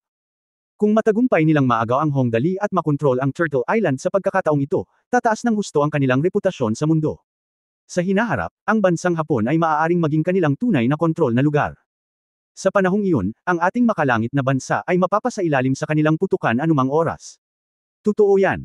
Nagising ako nang may panimula, at sa wakas ay naalala ko ang sinabi ng amo na napakaposible, boss, ang tunay nilang layunin ay maaaring ito mismo. Ano ang dapat nating gawin? Kung hindi natin haharapin ang bagay na ito ay talagang hindi makatarungan. Paano kung babarilan ng Estados Unidos ang lahat ng 4 na agila gamit ang isang bato, kung gayon ang mga bagay ay talagang malaki? Wala akong anumang partikular na mahusay na pamamaraan sa ngayon. Bumantong hininga ang misteryosong lalaki at sinabing, ang higit na kulang sa atin ngayon ay ang panahon. Marami sa mga teknolohiyang kasalukuyang nakukuha mula sa Hongdali ay nasaliksik hanggang sa wakas. Gaano katagal ito? Lahat sila ay magagamit, ngunit ang problema ay walang oras. Ang pagsasanay sa militar na ito ay walang oras upang magamit ang mga ito. Kung mayroong anumang nakakahiyang aksidente, ito ay magiging pagkawala ng buhay ng tao. Ibibigay niya. Tama ka, ang higit na kulang sa kaharian ng langit ngayon ay ang panahon. Ang mga equation na sinuri ng perfect mechanical Saint Cloth ay hindi pa nailalagay sa mga eksperimento, at ang force field ng dalawang sasakyan, Grancio at Bolton, ay hindi pa nasusuri. Bagamat ang mga paraan ng pag-iimbak ng enerhiya ng mga sasakyang panghimpapawid ng perfect level ay binuo, ang mga paunang structural diagram ay binuo. Ngunit hindi pa ito mailalagay sa produksyon. Ang mga armas na nakamount sa mechanical Saint Cloth, na siyang pinakamakapangyarihang nag-iisang sundalo, ay hindi pa nagagawa. Sa katunayan, ito ay wala. Ang talagang nakakaabala sa pinuno ay ang nabagong Grancio at Bolton ay hindi pa rin makagalaw. Nakakaloka.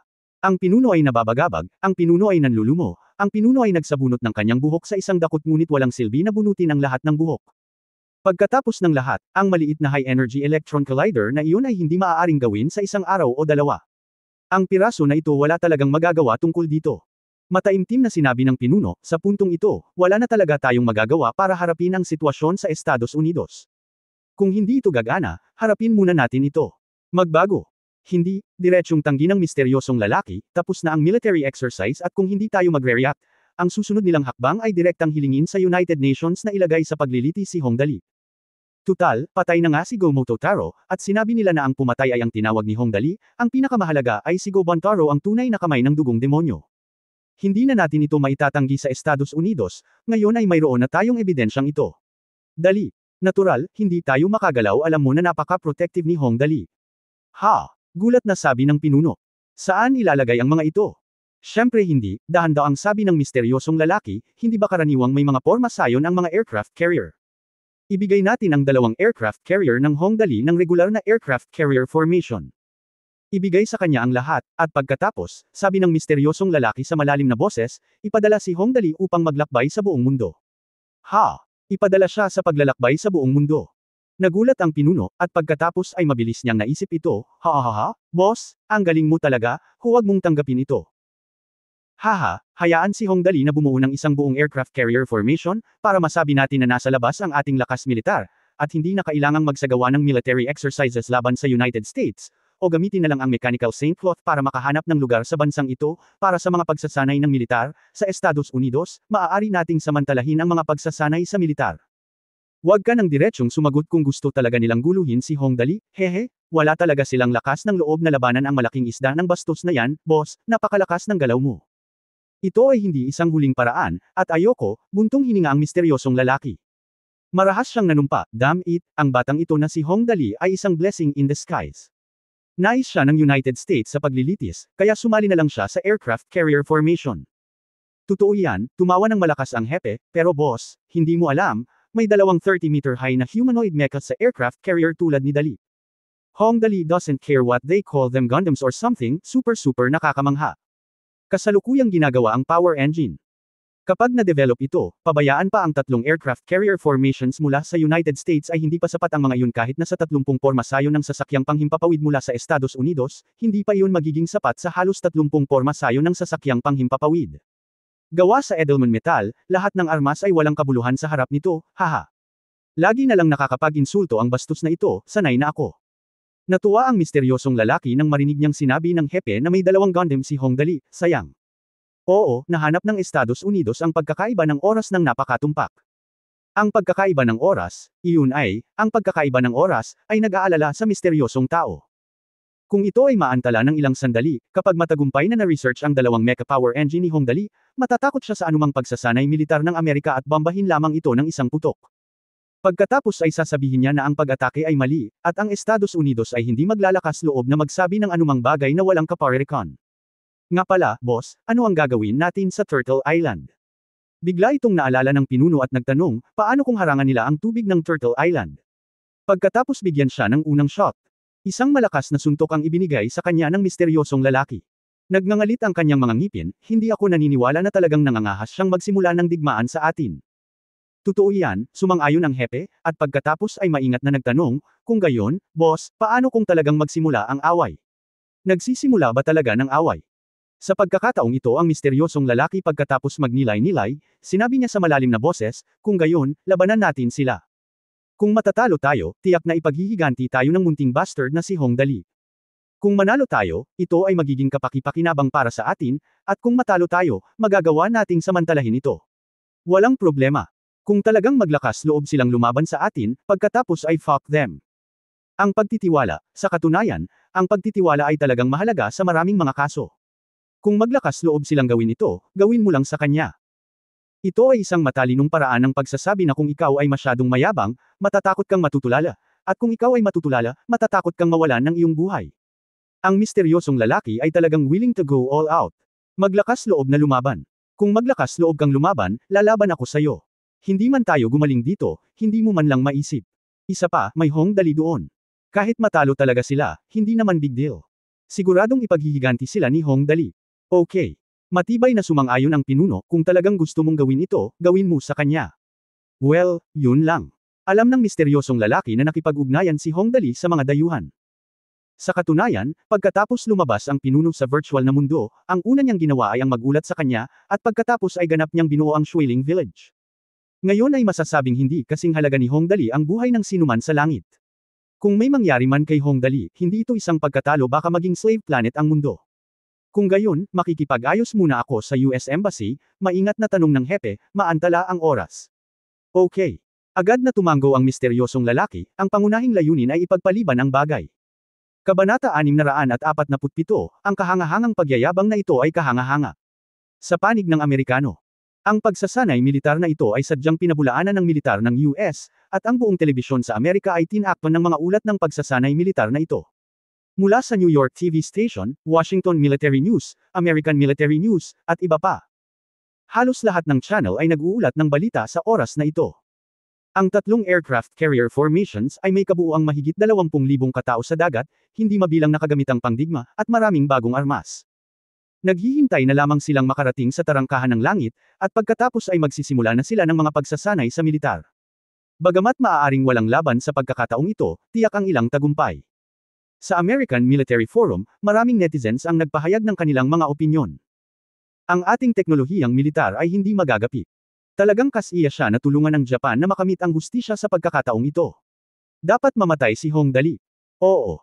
Maari niyang patayin ang ating Pangulo ng Estados Unidos bukas kung papatayin niya si Taro Gomoto ngayon.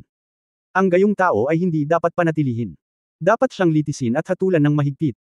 Ang baluktot na pananggalang na kalasag na iyon ay dapat na sinadya upang takutin ang mga tao, at ang mga hanggal sa Japan lamang ang maniniwala dito. Sa loob ng US Embassy.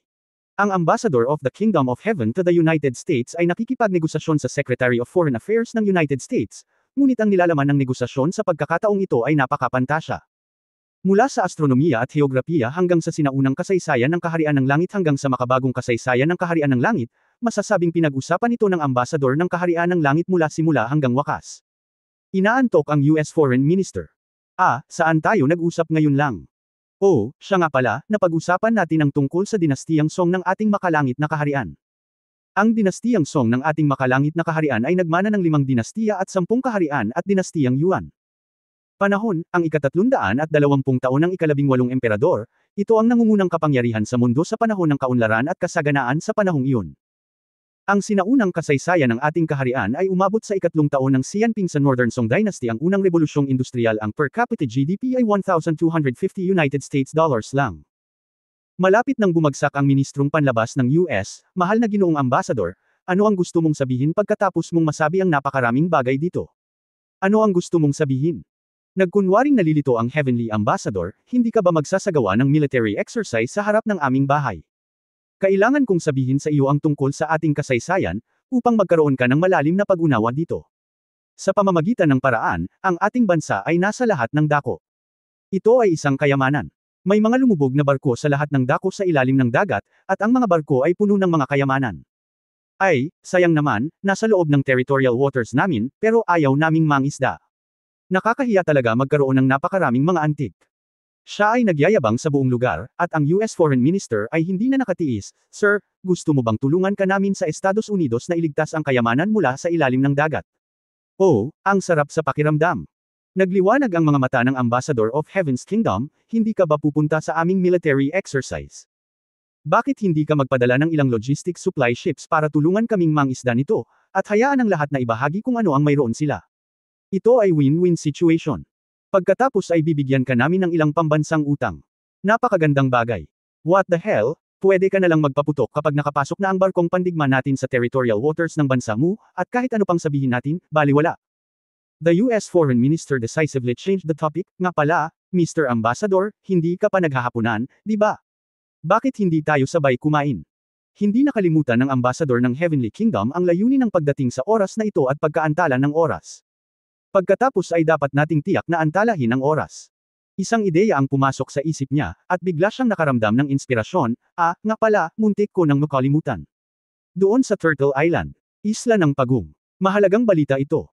Mabilis na nagtaas ng tenga ang ministrong panlabas ng US at pinakinggan ang Ambassador ng Kaharian ng Langit na nagsabi, nagtayo si Master Dali ng isang base militar doon. Sinasabing ito ay nilagyan ng higit sa 20 railguns. Walang dayuhang barkong pandigma, sasakyang panghimpapawid, at iba pa. Ang makakapasok sa saklaw sa loob ng 100 milya. Direktang apoy, iyon ang turret na kinokontrol ng robot na si Goben. Sumunod ka lang sa utos ni Dali. Dapat kang mag-ingat kapag pupunta ka sa pagsasanay ng militar doon, kung hindi, may bobomba ka. Huwag mo akong sisihin sa hindi kita babala. Muntik nang matamba ang US Foreign Minister. Higit sa 20 railgun na kinokontrol ng robot na Goben. Fake ba talaga ito? Gayunpaman, isa sa 2 sasakyang panghimpapawid na binili ni Hong Dali ay talagang nakadaong sa Turtle Island, at ang Kingdom of Heaven ay nagdadala ng lahat ng uri ng pinakabagong mga materyales doon nitong mga nakaraang araw. Ito ay lubos na nagkakahalaga ng pag-iisip. Totoo ba talaga doon? May railgun ba ito? Magpapaputok ba talaga ito sa sandaling makarating sa loob ng 100 milya? Ang susi ay, kung talagang pinaputok ang apoy, sino ang dapat nating sisihin? Hong Dali. Ang taong ito ay nasa sasakyang panghimpapawid ngayon. Hindi naman siguro ganoon kadaling gumawa ng gulo para sa kanya. Naghahanap ng problema sa Dog Ben. Robot, bakit ka nagkakagulo? Naghahanap ng gulo sa langit. Hindi ito kinikilala ng kaharian ng langit. Bakit napakahirap pakitunguhan ng Hong Dali na ito? Ang ministro ng ugnayang panlabas ng Estados Unidos ay medyo hindi makaupo. Dapat ba siyang maniwala dito o hindi? Hindi, kailangan niyang i-report agad ito sa kanyang mga nakatataas.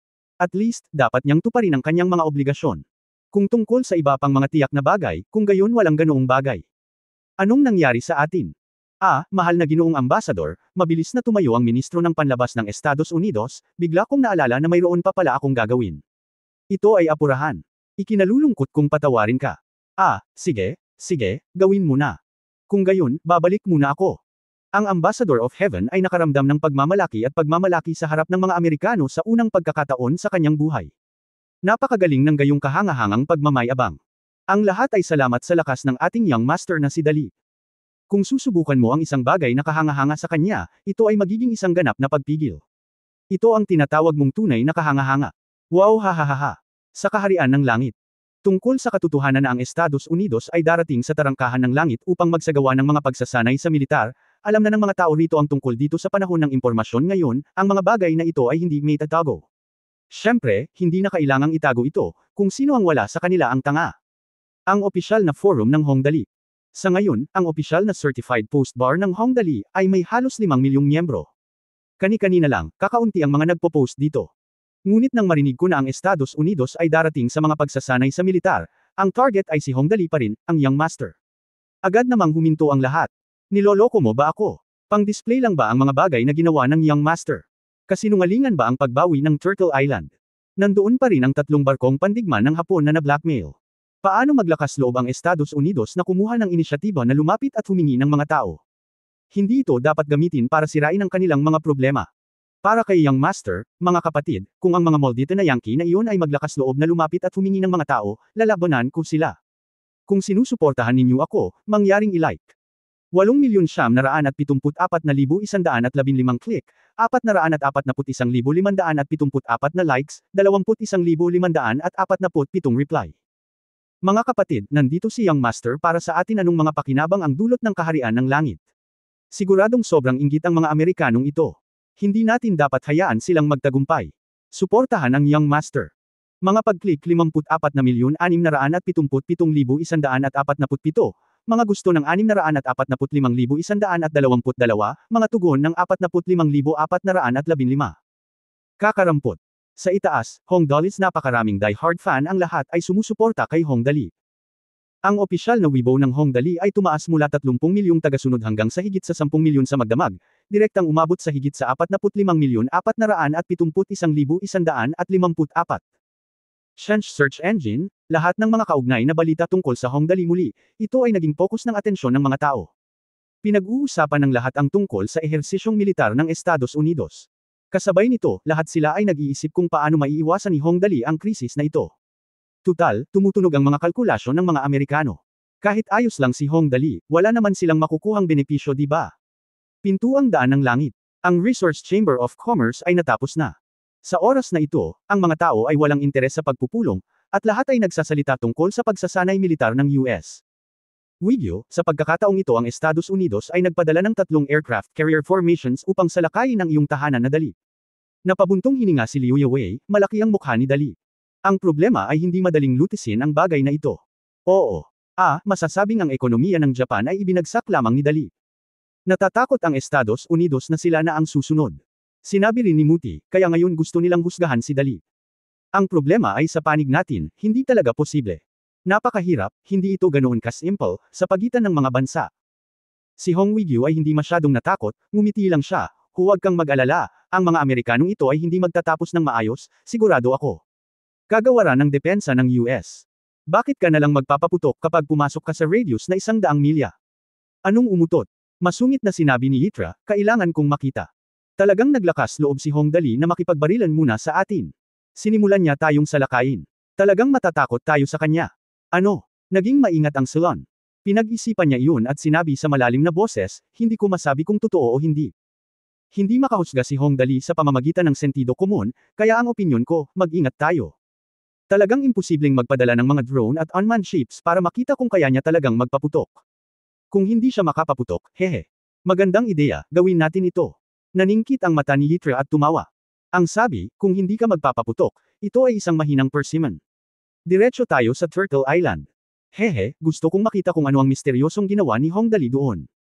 Tawagan mo kami. Bumibilis ang fleet. Hinamplas ng Salon ang mesa, napakakakaiba ni Hong Dali, hindi natin sila mabibigyan ng oras para mag-react. Oo, Yitra. Mabangis niyang sinabi, pagdating ng panahon, ibigay siya sa International Court of Justice at bigyan siya ng matinding paglilitis. Pagkatapos ay ikulong siya at tingnan kung makakaligtas siya. Mabangis na tumanggo si Salon, iyon na. Kabanata 648, malaking pagpapala sa langit. Kinaumagahan, sumakay kami sa aircraft carrier na Big Fish. Nagmamadaling pumasok si Tang Moxon sa silid ni Hong Dali at malakas na niyugyug ang mga balikat ni Hong Dali. Dali, bumangon ka kaagad, may nangyari, may malaking nangyari. Anong problema? Napakakulit mo. Isang mahabang sampal ang ibinigay ni Hong Dali.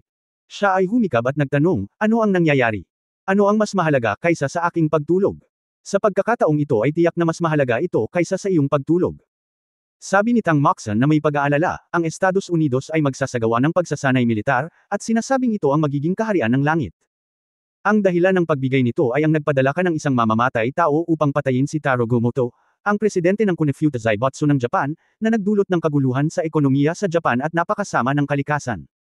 Naku, walang gana na sabi ni Hong Dali, Gomoto pala iyon. Gusto akong patayin ni Taro, nakalimutan ko talagang magtanong noon. Mamatay ka na lang, ano ang iniisip ko tungkol dito? Ano ang ibig sabihin ng, mamatay lang, ito ba ang dapat mong ugali kapag may malaking problema? Sa tuwing nakakaharap si Hong Dali ng anumang panganib, kadalasan ay si Tang Moxon ang pinaka nababalisa. Ang oras na ito ay walang pagbubukod. Mariin niyang kinurot ang mga tainga ni Hong Dali, magsasagawa sila ng mga ehersisyo sa tubig ng Turtle Island. Ang ehersisyo ng pag-agaw sa isla, nandoon pa rin ang Aereo. Damn it! May sinabi pa si Hong na maaaring hindi gaanong pakialam ni Dali, ngunit kung sinuman ang maglalakas loob na hawakan ang kanyang mga tao, ito ay tiyak na isang malaking bagay, sabihin mo kay Goben, dadagsa sila sa hanay ng 100 milya ng Turtle Island at direktang susuntukan siya. Maglakas loob na ipakita ang kanilang kapangyarihan sa harap ng aking bahay. Alam mo, na magtatayo ako ng holiday villa sa Turtle Island sa hinaharap. Kung maglakas loob silang magsabi ng anumang bagay na walang kaparirikon, sisirain ko ang kanilang buong aircraft carrier fleet sa isang shot. Nasiyahan si Tang Moxon sa pagkakataong ito, okay, ayos na, kung maglakas loob silang lumapit, bugbugin ko sila ng husto hanggang sa hindi na sila maglakas loob na bumalik. Maaaring medyo nagdududa si Tang Moxon tungkol dito noon pa. Pero ngayon, ang lahat ng mga dayuhan ay nakita, at gayon din sina Gulancio at Bolton sa Big Fish. Si Hong Dali ay konektado na sa universo, kaya bakit siya matatakot sa Estados Unidos? Defense, sabi niya. Dahan daw ang lumakad ang pinuno. Nang makita niya si Hong Dali, sinabi niya, nagpadala ang United States ng 3 aircraft carrier formations para magsagawa ng military exercises sa gate ng ating bansa, at isa ka sa mga target nila. Ngayon, sinabi ng United States na nagpadala ka ng mga tao para pumatay kay Taro Gomoto. Kaya, Plano namin na subukan ka sa International Court. Para maging ligtas, pinadalhan ka ng boss ng dalawang aircraft carrier formations para pigilan ang anumang planong esteryo, ang big fish, para pigilan ka sa mga esteryo, ang mga malalaking isda. Oh! Sa totoo lang, walang pakialam si Hong Dali sa ginawa ng Estados Unidos. Nakatayo doon sina Gulan Xiu at Bao Shan. Kung natatakot siya sa mga Amerikano, maaari na rin siyang huminto sa panggugulo sa hinaharap, kaya napayuko si Hong Dali. Kung anuman, wala akong pakialam sa kanila. Tito Chief, darating ang dalawang aircraft carrier formation. Tapos may fleet ba ako?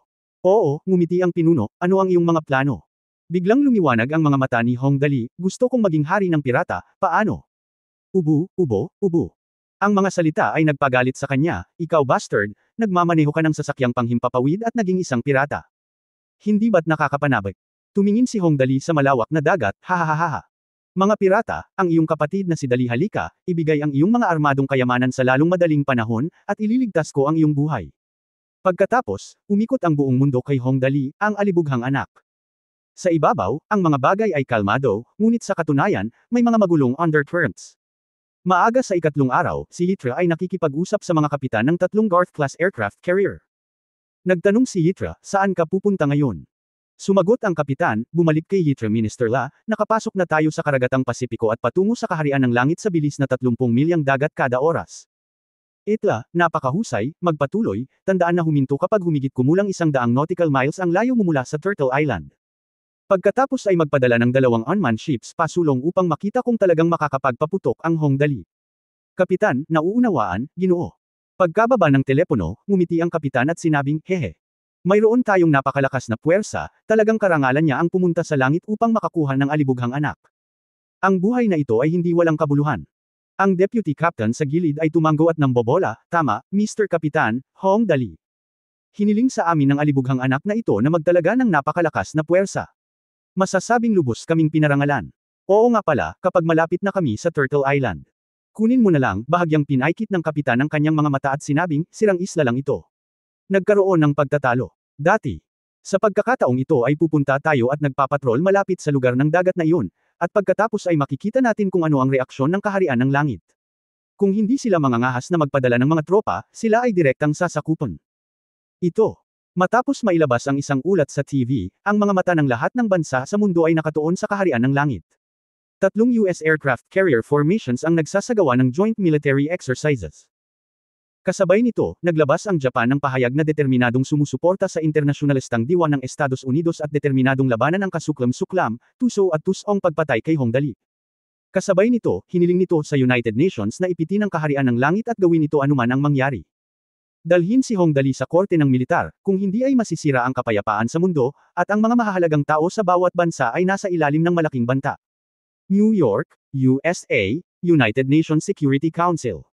Sa oras na ito, ang isang Amerikano ay mahinang hinahampas ang mesa at sumisigaw ng malakas, Chairman, kailangan namin ng makatwirang paliwanag at paghawak sa usapin ng pagpapadala ni Changguo Hong Dali ng mga tao upang patayin si Kunifuda Zaibatsu President Go-Moto Taro ng Japan. Paraan. Hinihiling namin na si Hong Dali ay litisin at dalhin sa isang internasyonal na hukuman. Kailangan niyang harapin ang pagsubok. Ang ganitong uri ng transnational assassination ng isang mahalagang tao sa isang bansa ay napakasama. Kung hindi tayo bibigyan ng makatwiran at kasiyasyang solusyon sa pagkakataong ito, ang Estados Unidos ay aalis sa United Nations, at ang Japan ay aalis din sa United Nations. Ang mangyayari sa atin ay digmaan.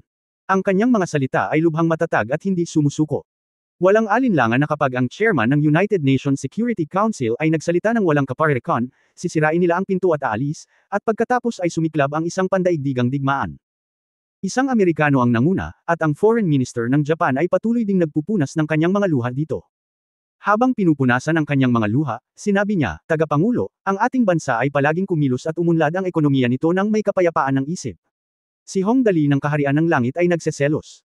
Ang Skyhawk Motors na kanyang ipinuhunan ay hindi nabente gaya ng ating Futo Motors, kaya't siya ay nagpadala ng isang mamamatay tao upang patayin si Taro Go-Moto, ang pangulo ng ating Futo Zaibatsu. Kapayapaan.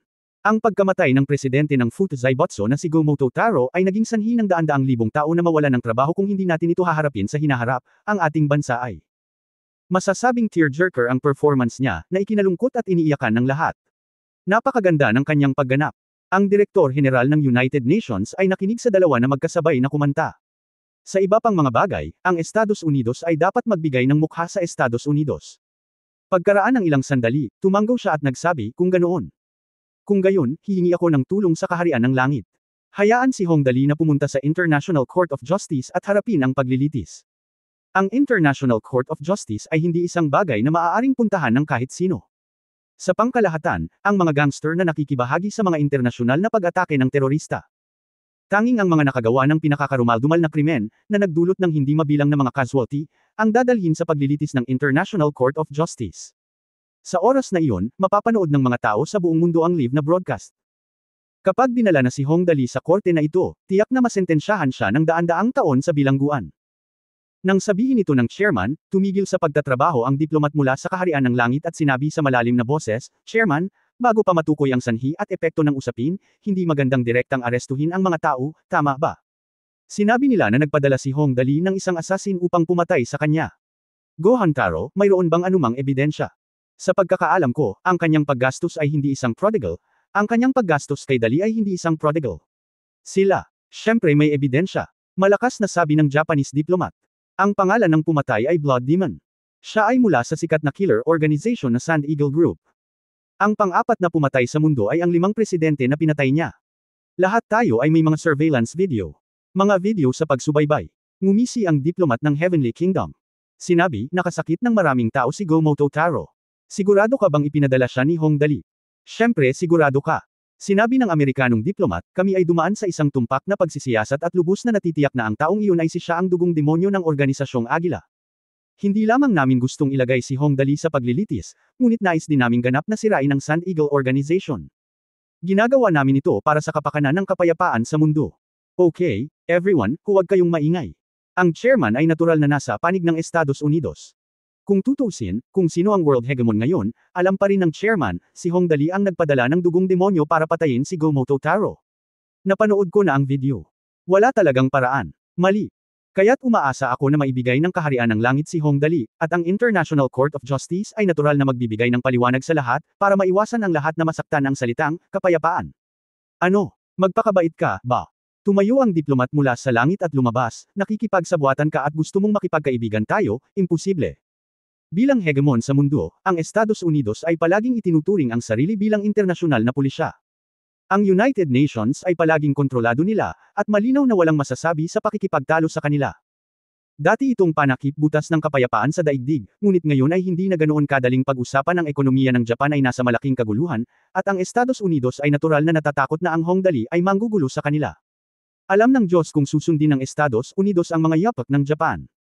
Sa makatuwid, ang mga diplomat ng kaharian ng langit ay tila may malinaw na pag-iisip. Ang Estados Unidos ay tiyak na manalo sa oras na ito, at walang silbi ang magsabi ng anuman. Kung ayaw mong ibigay ang isang tao, maghintay ka lang. Ngumisi ang Amerikanong diplomat, tiyak na ibibigay mo ang isang tao, sigurado ako. Langit, sa opisina ng isang misteryosong lalaki. Sa oras na ito, ang misteryosong lalaki ay nakasandal sa likod ng swivel chair, nakasimangot at nag-iisip kung paano mareresolba ang krisis na ito. Desidido ang Estados Unidos na manalo kay Hong Dali. Natatakot sila, at natural na naiintindihan ng misteryosong lalaki. Ang problema ay ginawa ng Estados Unidos ang buong bagay na ito nang napakahusay gamit ang pagpaslang kay Gohan Taro bilang pasimula, nagsagawa ito ng mga pagsasanay militar, at pagkatapos ay binyantaan ang teritoryo ng langit, itinutok ang espada nito sa Turtle Island, at pinilit ang langit na harapin ito. Ang kaharian ng langit ay napaka-passive kahit paano ito makitungo dito, lalo na si Hong Dali. Ngayon ang katayuan ni Hong Dali ay transcendent at ganap na walang puwang para sa kabiguan. Itong mga sampi na Amerikano, hinimas-himas ng misteryosong lalaki ang kanyang mga templo, ibinaba ni Hong Dali ang Fengtian Zaibutsu sa loob ng ilang araw. Kanina pa sila nagbalak laban kay Hong Dali. Natatakot sila sa backlash mula kay Hong Dali.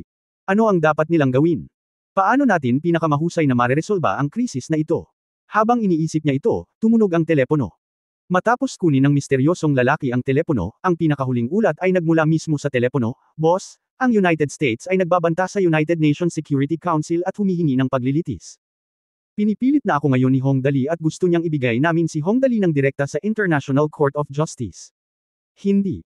Ang misteryosong lalaki ay nagutos ng walang sabi-sabi, kahit na ito ay nag-trigger ng isang pandaigdigang digmaan, hindi natin dapat gawin ito. Ibigay si Hong Dali. Ang mga Amerikanong ito ay nagsisikap ng husto. Okay, nakuha ko. Pagkababa ng telepono, nag-isip sandali ang misteryosong lalaki, saka kinuha ang telepono at bamulong, mukhang oras na. Oras na para gumawa ng pre-war mobilization. Ang pagpapakilos bago ang digmaan ay isang bagay na ginagawa mo kapag handa ka ng aktwal na pumasok sa isang digmaan. Sa pagkakataong ito, tiyak na hindi ito isang drill. Sa kaunting sorpresa, malaki ang posibilidad na magsisimula ang digmaang pandaigdig. Ngunit para kay Hong Dali, ang misteryosong tao ay may lahat ng dahilan upang gawin ito darating ang mga dayuhan. Kapag may nangyari kay Hong Dali, at wala na si Hong Dali sa lupa para pigilan ang mga dayuhan na iyon, hinding-hindi ito magdududa ang misteryosong lalaki.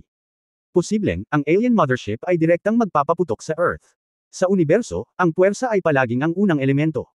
Ito ay isang walang hanggang katotohanan.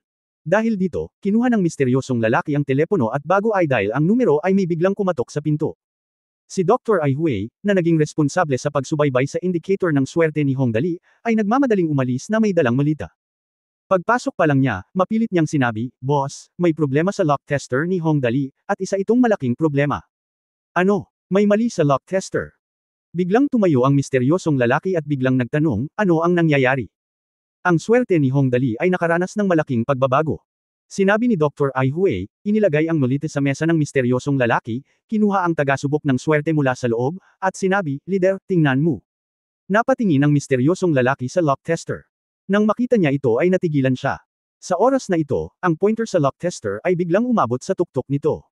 Sa pinakamataas na antas, paulit-ulit pa rin itong tumatama pataas. Malaking pagpapala sa langit. Ito. Ang misteryosong lalaki ay tila natulala, ang bastard na si Dali ba ay naghahanda na sirain ang lupa.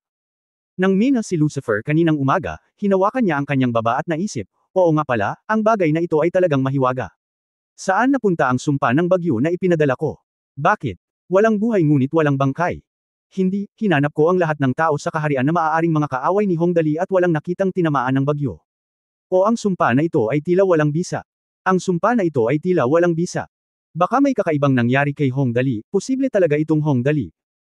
Bumahing, si Hong Dali, na nasa deck ng Big Fish, ay bumahing ng husto at hinawakan ang kanyang ilong, sino ang nagsasalita tungkol sa akin? Sinabi niya at bumahing muli, bumahing, 100 taon. Lola, medyo mainit ang panahon, bakit ka patuloy na bumahin? Ang butterfly effect, na tinatawag ding topological chain reaction, ay tumutukoy sa maliliit na pagbabago sa mga paunang kondisyon sa isang dynamic na sistema. Isang malaking pangmatagalang chain reaction para sa buong system. Ito ay isang magulong phenomenon. May mga nakapirming numero at variable sa pagbuo ng anuman. May mga tuntuning dapat sundin sa pag-unlad ng mga bagay. Kasabay nito, mayroon ding mga hindi mahuhulaan na, mga variable. Ang isang maliit na pagbabago ay maaaring makaapekto sa pag-unlad ng mga bagay, na nagpapakita na ang pag-unlad ng mga bagay ay komplikado. At ito ang magic ng kalikasan.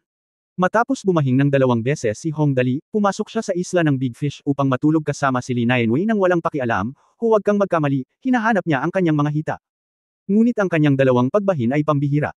Sa oras na ito, ang Big Fish ay naglalakbay sa ruta patungo sa Bermuda Triangle, na nasa tropikal na karagatan. Sa ibabaw ng dagat, kadalasan ay maraming mahinang tropikal na vortex. Sa mga propesyonal na termino, ito ang mga embryo ng mga bagyo. Dahil laging umuunlad ang mga bagyo mula sa mahinang tropical vortex na ito. Sa totoo lang, wala lang. Pero ang problema, 2 beses bumahing si Hong Dali. Mismo sa dagat sa paligid ng kanyang malaking isda. Ito ay sapat na malawak dito, at ito ay isang tropikal na karagatan. Ang temperatura sa ibabaw ng tubig dagat ay mas mataas sa 26.5 C, at ito ay nasa isang layer ng tubig dagat na 60 metro ang lalim. Ang temperatura ng tubig ay lumampas sa halagang ito. Ang malawak na ibabaw ng karagatan ay isang kinakailangang likas na kapaligiran para sa pagbuo ng mga bagyo.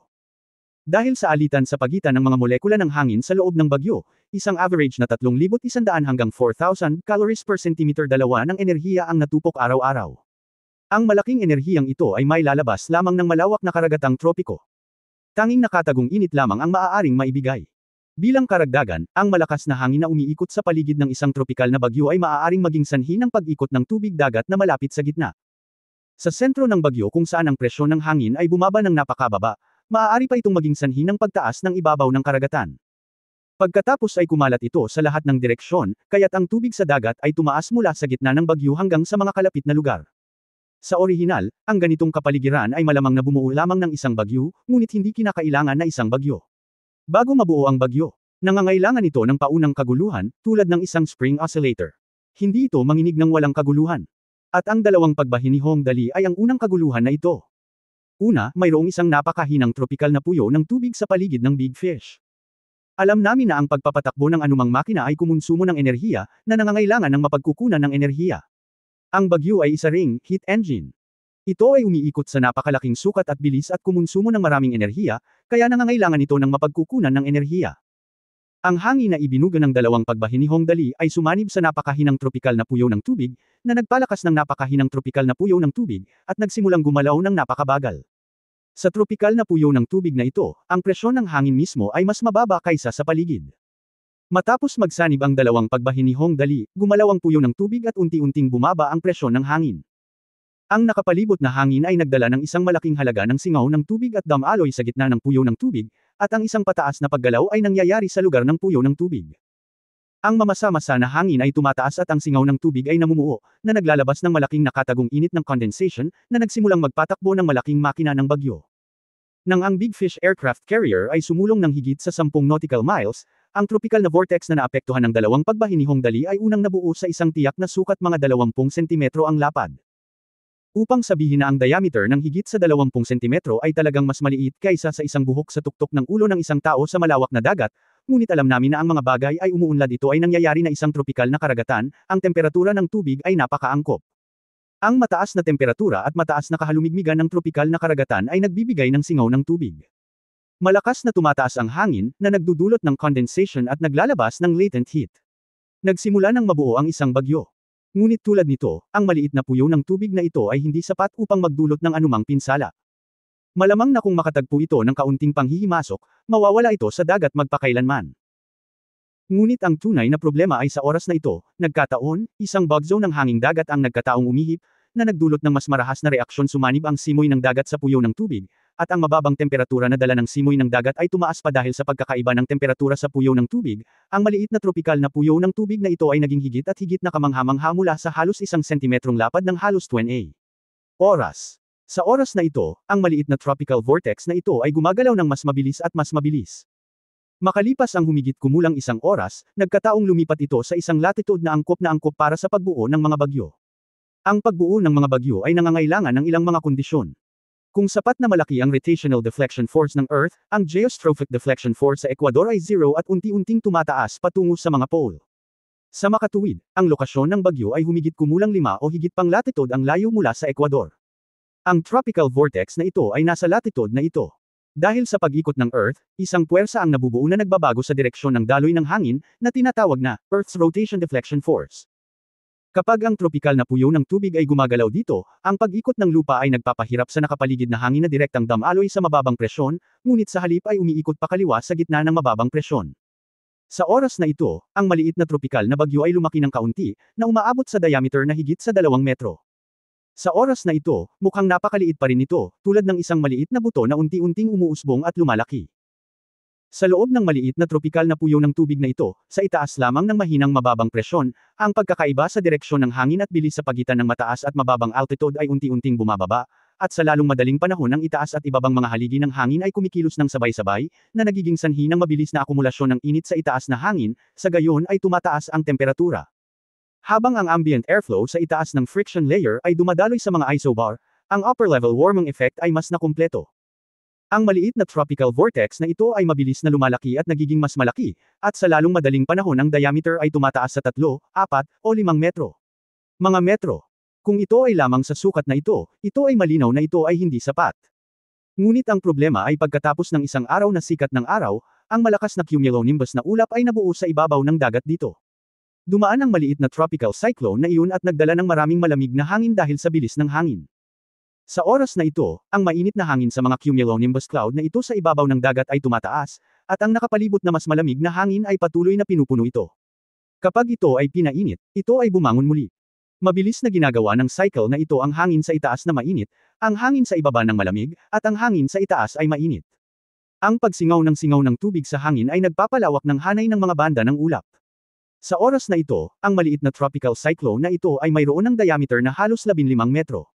Dahil sa pagpapalawak ng cloud belt, naging mas matindi ang mainit at malamig na paggalaw na ito. Pagkatapos, ang lumalawak na cloud group ay naapektuhan ng geostrophic deflection force at nagsimulang unti-unting umikot ng mabilis. Ang puwersang centrifugal na nabuo ng umiikot na hangin ay naghagis ng hangin palabas. Ang hangin sa gitna ay nagiging manipis at payat, at ang presyon ng hangin ay patuloy na bumababa. Sa wakas, ang maliit na tropikal na puyo ng tubig na ito ay ganap na umusbong, lumalaki, at nagiging mas mature. Sa wakas, umabot sa diameter na halos 30 metro, at pumasok sa unang yugto ng bagyo. US Weather Bureau. Humihikab ang mga staff dahil sa inip at pinag-uusapan ang iba't ibang pangyayari sa mundo nitong nakaraang 2 araw. Hoy, Jobs, nakita mo na ba ang balita sa nakalipas na 2 araw? Ang 3 aircraft carrier formations ng ating bansa ay nagsagawa ng naval exercises. Ito ay isang bihirang malakihang aksyon. Ang isang empleyado ng Meteorological Bureau ay sumulyap sa screen na may pagkabagot, at pagkatapos ay sumugod sa kanyang tabi. Sabi ng mga kasamahan. Siyempre, paanong hindi mo alam ang tungkol sa ganoong kalaking bagay? Nakangiting sabi ng kasamahan, isang himala na ang gayong malaking labanan ay ipinaglaban para sa isang alibughang bagay. Sa totoo lang, pakiramdam ko ay medyo nagkakagulo. Kahit ano, isa lang siyang aliberga. Sobra na talaga ito. Ang lalaki noon ay umiling, ang mga taong ito ay walang magawa at mag-aaksaya ng pera ng militar. Talagang walang lugar na gugugulin ang carrier ng sasakyang panghimpapawid. Isang paglalakbay sa dagat at 10 milyong dolyar ang nawala. Huwag mag-alala tungkol sa mga high-level affairs. Ang aking kasamahan ay nakaupo sa sofa at tumingin muli sa imahe ng satellite cloud, at biglang sinabing nagulat, tingnan mo, ano ang ito? Anong mali? Nagmamadaling lumapit ang unang tao at nakangiting nagsabi, maliit na bagyo lang, sobrang gulat mo na. Haha, medyo kinakabahan ka. Sa satellite cloud map, ang diameter ng alon ay halos 30 lamang. Ang bagyo na may bigat na 1.3 metro ay kumikilos patungo sa Estados Unidos, ngunit para sa lahat ng nasa Meteorological Bureau, ang gayong maliit na bagyo ay natural na hindi kailangang mag-alala sa kanila. Karaniwan, ang isang maliit na bagyo ay nawawala bago pa man ito mag-landfall. Okay, huwag kang gagawa ng walang kwentang bagay. Sa oras na ito, ang direktor ng US Meteorological Bureau ay pumasok, lahat ay mabilis na gumagana. Walang sinuman sa US Meteorological Bureau ang nakaalam sa maliit na tropical vortex na ito. Walang nagmamalasakit dito, kung tutuusin, ito ay napakaliit na walang sinuman ang nag-abala sa pagbanggit nito. Ngunit ang maliit na tropical vortex na ito ay nagsusumikap pa ring gumalaw at lumago. Dahil ang gitnang presyon ng hangin ng tropikal na depresyon ay mas mababa kaysa sa labas ng mundo, ang nakapaligid na hangin ay dumadaloy sa tropikal na depresyon at tumataas kapag pinainit, na nagbibigay sa tropikal na depresyon ng mas maraming enerhiya. Lumalampas sa enerhiya ng output, sa oras na ito, ang hangin sa tropikal na mababang presyon ay umiikot ng mas mabangis, ang pinakamataas na puwersa ng hangin sa gitna ay tumataas, at ang gitnang presyon ng hangin ay lalong bumababa. Sa wakas, ang pinakamataas na lakas ng hangin malapit sa gitna ay umabot sa halos 60 kilometro bawat oras. Sa oras na ito, ang maliit na tropical vortex na ito ay matagumpay na na-upgrade sa isang antas. Ito ay na-upgrade mula sa malasid na tropical depression sa simula hanggang sa intensity ng isang tropical cyclone. Ang pinakamahinang antas ng isang maliit na bagyo. Sa oras na ito, ang diameter nito ay malapit lamang sa 40 metro, at ang bilis ng hangin ay 6 hanggang 7 antas lamang. Maging ang mga punong napadpad sa lupa ay nakasigaw na lamang. Ang mga puno ay umaalog-alog lamang. Sa simula, ang gayong tropikal na puyo ng tubig ay hindi gaanong nagagamit. Ngunit ang tropikal na puyo ng tubig na ito ay medyo naiiba. Ang dalawang pagbahinihong dali ay ginagawa itong mas matibay kaysa sa iba pang ordinaryong mahinang bagyo. Patuloy itong umuusad sa dagat. Dahil sa convection, sa tuwing gumagalaw ito ng 1 kilometro, tataas ng kaunti ang bilis. Ito ay halos 3%, marahil 5%, ngunit sa tuwing umuusad ito ay mabagal. Lumalago. Hindi nagtagal, ang diameter nito ay lumaki hanggang halos 50 metro. Sa oras na ito, ang antas ng bilis ng hangin malapit sa gitnang mata ng tropikal na puyo ng tubig na ito ay tumaas sa antas 8 hanggang 9, at ang bilis ng hangin ay umabot sa 18 beses bawat segundo. Mga metro. Ito ngayon ay maraming beses na mas malakas kaysa noong una. Kung sa simula, ang maliit na tropical vortex na ito ay maituturing lamang na isang bagong silang na bata, ngayon ay pumasok na ito sa yugto ng pagkabata. Sa oras na ito, malinaw na hindi naaangkop na tawagan itong isang tropikal na puyo ng tubig. Sa katunayan, mayroong isang mas angkop na salita para sa isang puyo ng tubig ng antas na ito tropikal na bagyo. Kung susundin natin ang ugali ng pagbibigay ng pangalan sa mga bagyo sa Earth, ang maliit na tropikal na puyo ng tubig na ito ay mayroon na ngayong bagong pangalan. Napakalakas na bagyo. Sa oras na ito, ang malakas na bagyo sa wakas ay nabuo, at ngayon ang kapangyarihan nito ay tulad na walang sinuman ang nang-ahas na huwag pansinin ito. Ito ay gamulong ligaw patungo sa Estados Unidos. Ang malakas na hangin sa paligid ng mata ng bagyo ay hinayla ang tubig sa dagat pataas, at makikita mo pa ang maraming isda sa dagat. Ang paglipad patungo sa langit ay isang kababalaghan na dulot ng pag-ikot ng tubig sa dagat. Sa oras na ito, ang mga ulap sa kalangitan ay hinayla na nito. Sa paghusga mula sa mga imahe ng satellite cloud, ang orihinal na maliit na bagyong ito ay sapat na upang maakit ang atensyon ng mga tao. Sa loob ng United States Weather Bureau, Ulo, tingnan mo. Ito ay isang tropikal na bagyo. Ang empleyado ng Weather Bureau na nagsimula ng magtrabaho ng seryoso ay biglang sumigaw, ito ay gumagalaw ng napakabilis. Ito ay tila patungo sa Estados Unidos. Oh, tropical storm. Ang direktor ng Meteorological Bureau ay nagmamadaling tumingin sa screen at sinabing, kakapasok lang nito sa karagatang Pasipiko. Malayo pa ito sa amin. Malamang mawawala na yan pagdating natin dito. Siyempre sabi niya, sabihin mo. Ngunit alam din niya na walang masasabi tungkol sa kalikasan, kaya napakaseryoso niya, mag-ingat at magulat kaagad kung may anumang mga pagbabago. Okay, boss. Nag-isip sandali ang direktor ng Meteorological Bureau. Pagkatapos ay sinabi niya, kalimutan mo na ito, mas mabuting pumunta ako at sabihin sa boss na ang panahon ay talagang hindi maganda sa mga araw na ito. Sa pag-iisip nito, mabilis siyang umalis sa bulwagan ng opisina, bumalik sa kanyang opisina, at tinawagan ang numero ng Minister of Defense at caller, kumusta? Ministro Itla, natuklasan namin na nagkaroon ng maraming maliliit na tropikal na bagyo sa karagatan kamakailan, at hinihiling namin kay Ministro Itla na mag-ingat. Oh, sabi ng boses ni Itla sa kabilang side ng telepono. Napakatahimik, okay, naiintindihan ko, salamat sa pagbibigay ng ganoong mahalagang impormasyon. Aayusin ko na mag-ingat sila doon. Matapos ibaba ang telepono, hinalikan ni Itla ang kanyang baba at nakangiting sinabi, tropical storm. Wala na talaga tayong masasabi. Kung ang aircraft carrier formation ay natatakot sa isang tropikal na bagyo, mas mabuti na rin na umuwi na lang tayo at alagaan ang ating mga anak. Ang malakas na bagyo ay patuloy na kumikilos patungo sa Estados Unidos. Ang matiyagang batang ito ay may kaunti lamang mula sa simula. Lumaki ito sa diameter na higit sa 60 metro. Siyempre, para sa isang tunay na bagyo na sapat na upang magbigay ng babala sa mga tao, ang isang malakas na bagyo ay hindi sapat kung ihahambing sa mga imahe ng satellite cloud, ito ay medyo malaki na ngayon.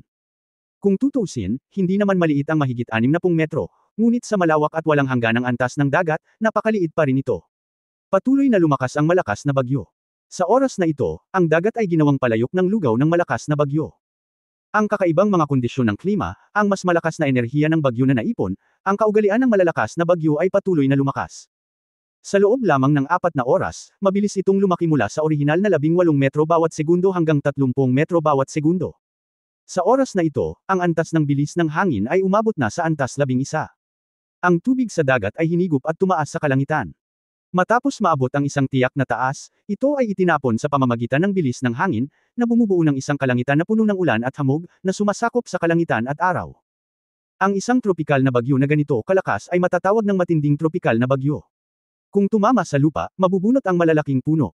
Ang diameter ng malakas na bagyo ay lumampas sa 100 metro, at ito ay patuloy na lumalaki ng mabilis. Ang mga ulap ay umaakyat sa kalangitan, at ang hangin at kulog ay tumataas. Sa puntong ito, sa wakas ay humawak ang malakas na bagyo, tinatangay ang lahat ng nadaanan nito, at mabilis ding lumalaki ang diameter nito. 100 metro. 200 metro. Bawat ilang kilometro ito umaasenso, ang diameter nito ay halos tataas ng 10-10 metro. Nang makarating sila sa gitna ng karagatang Pasipiko, ang diameter ng malakas na bagyo ay umabot na sa 5 kilometro. Sa oras na ito, napakalapit na nito sa susunod na paglaki at ebolusyon nito. Konti na lang. Karaniwan, maaaring medyo mabagal, ngunit sa oras na ito, lumulubog ang araw. Ang hangin sa gabi ay karaniwang medyo mas malamig, at ang ibabaw ng dagat ay bahagyang mas mainit pagkatapos malantad sa araw. Kaya ang ilan. Bilang resulta, ang medyo mataas na temperatura ng antas ng dagat, kasama ang patuloy na pagbaba ng temperatura ng hangin, ay nagiging mas matindi ang convection. Sa oras na ito, ang malakas na bagyo ay desperadong sumisipsip ng enerhiya na nalilikha ng convection ng mainit at malamig na hangin sa nakapaligid na kalikasan, at muling lumaki. 10 kilometro. Antas ng bilis ng hangin, level 13. Ang bilis ng hangin ay 40 metro bawat segundo. Sa oras na ito, mula sa satellite cloud map, sa wakas ay naging ganap na kitang-kita ang malakas na bagyo, at wala nang ahas na maliitin ito. Sa oras na ito, sa wakas ay nagkaroon na ng ibang pangalan ang malakas na bagyo.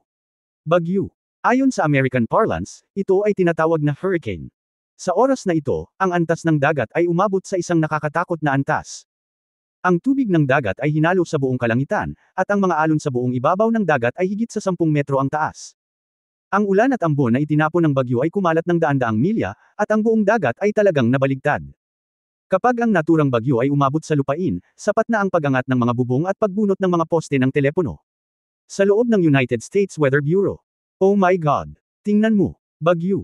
Lumitaw na ang bagyo. Lahat ng nasa Meteorological Bureau na sa wakas ay nakakita ng eksenang ito ay natakot.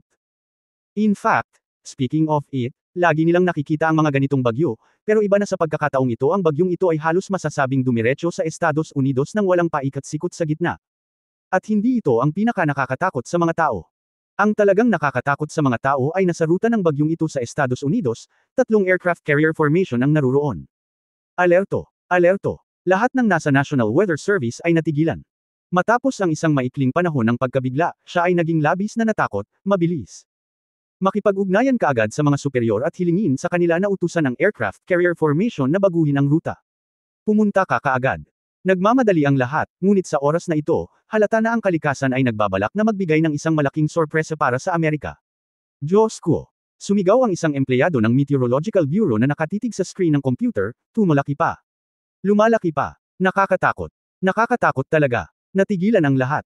Naakit sila ng boses niya, at nang makita nila ang larawang nakadisplay sa screen ng computer, lahat ay bumagsak, nasaktan ba natin ang Diyos? Habang umuusad ang malakas na bagyo, patuloy pa rin itong lumalago.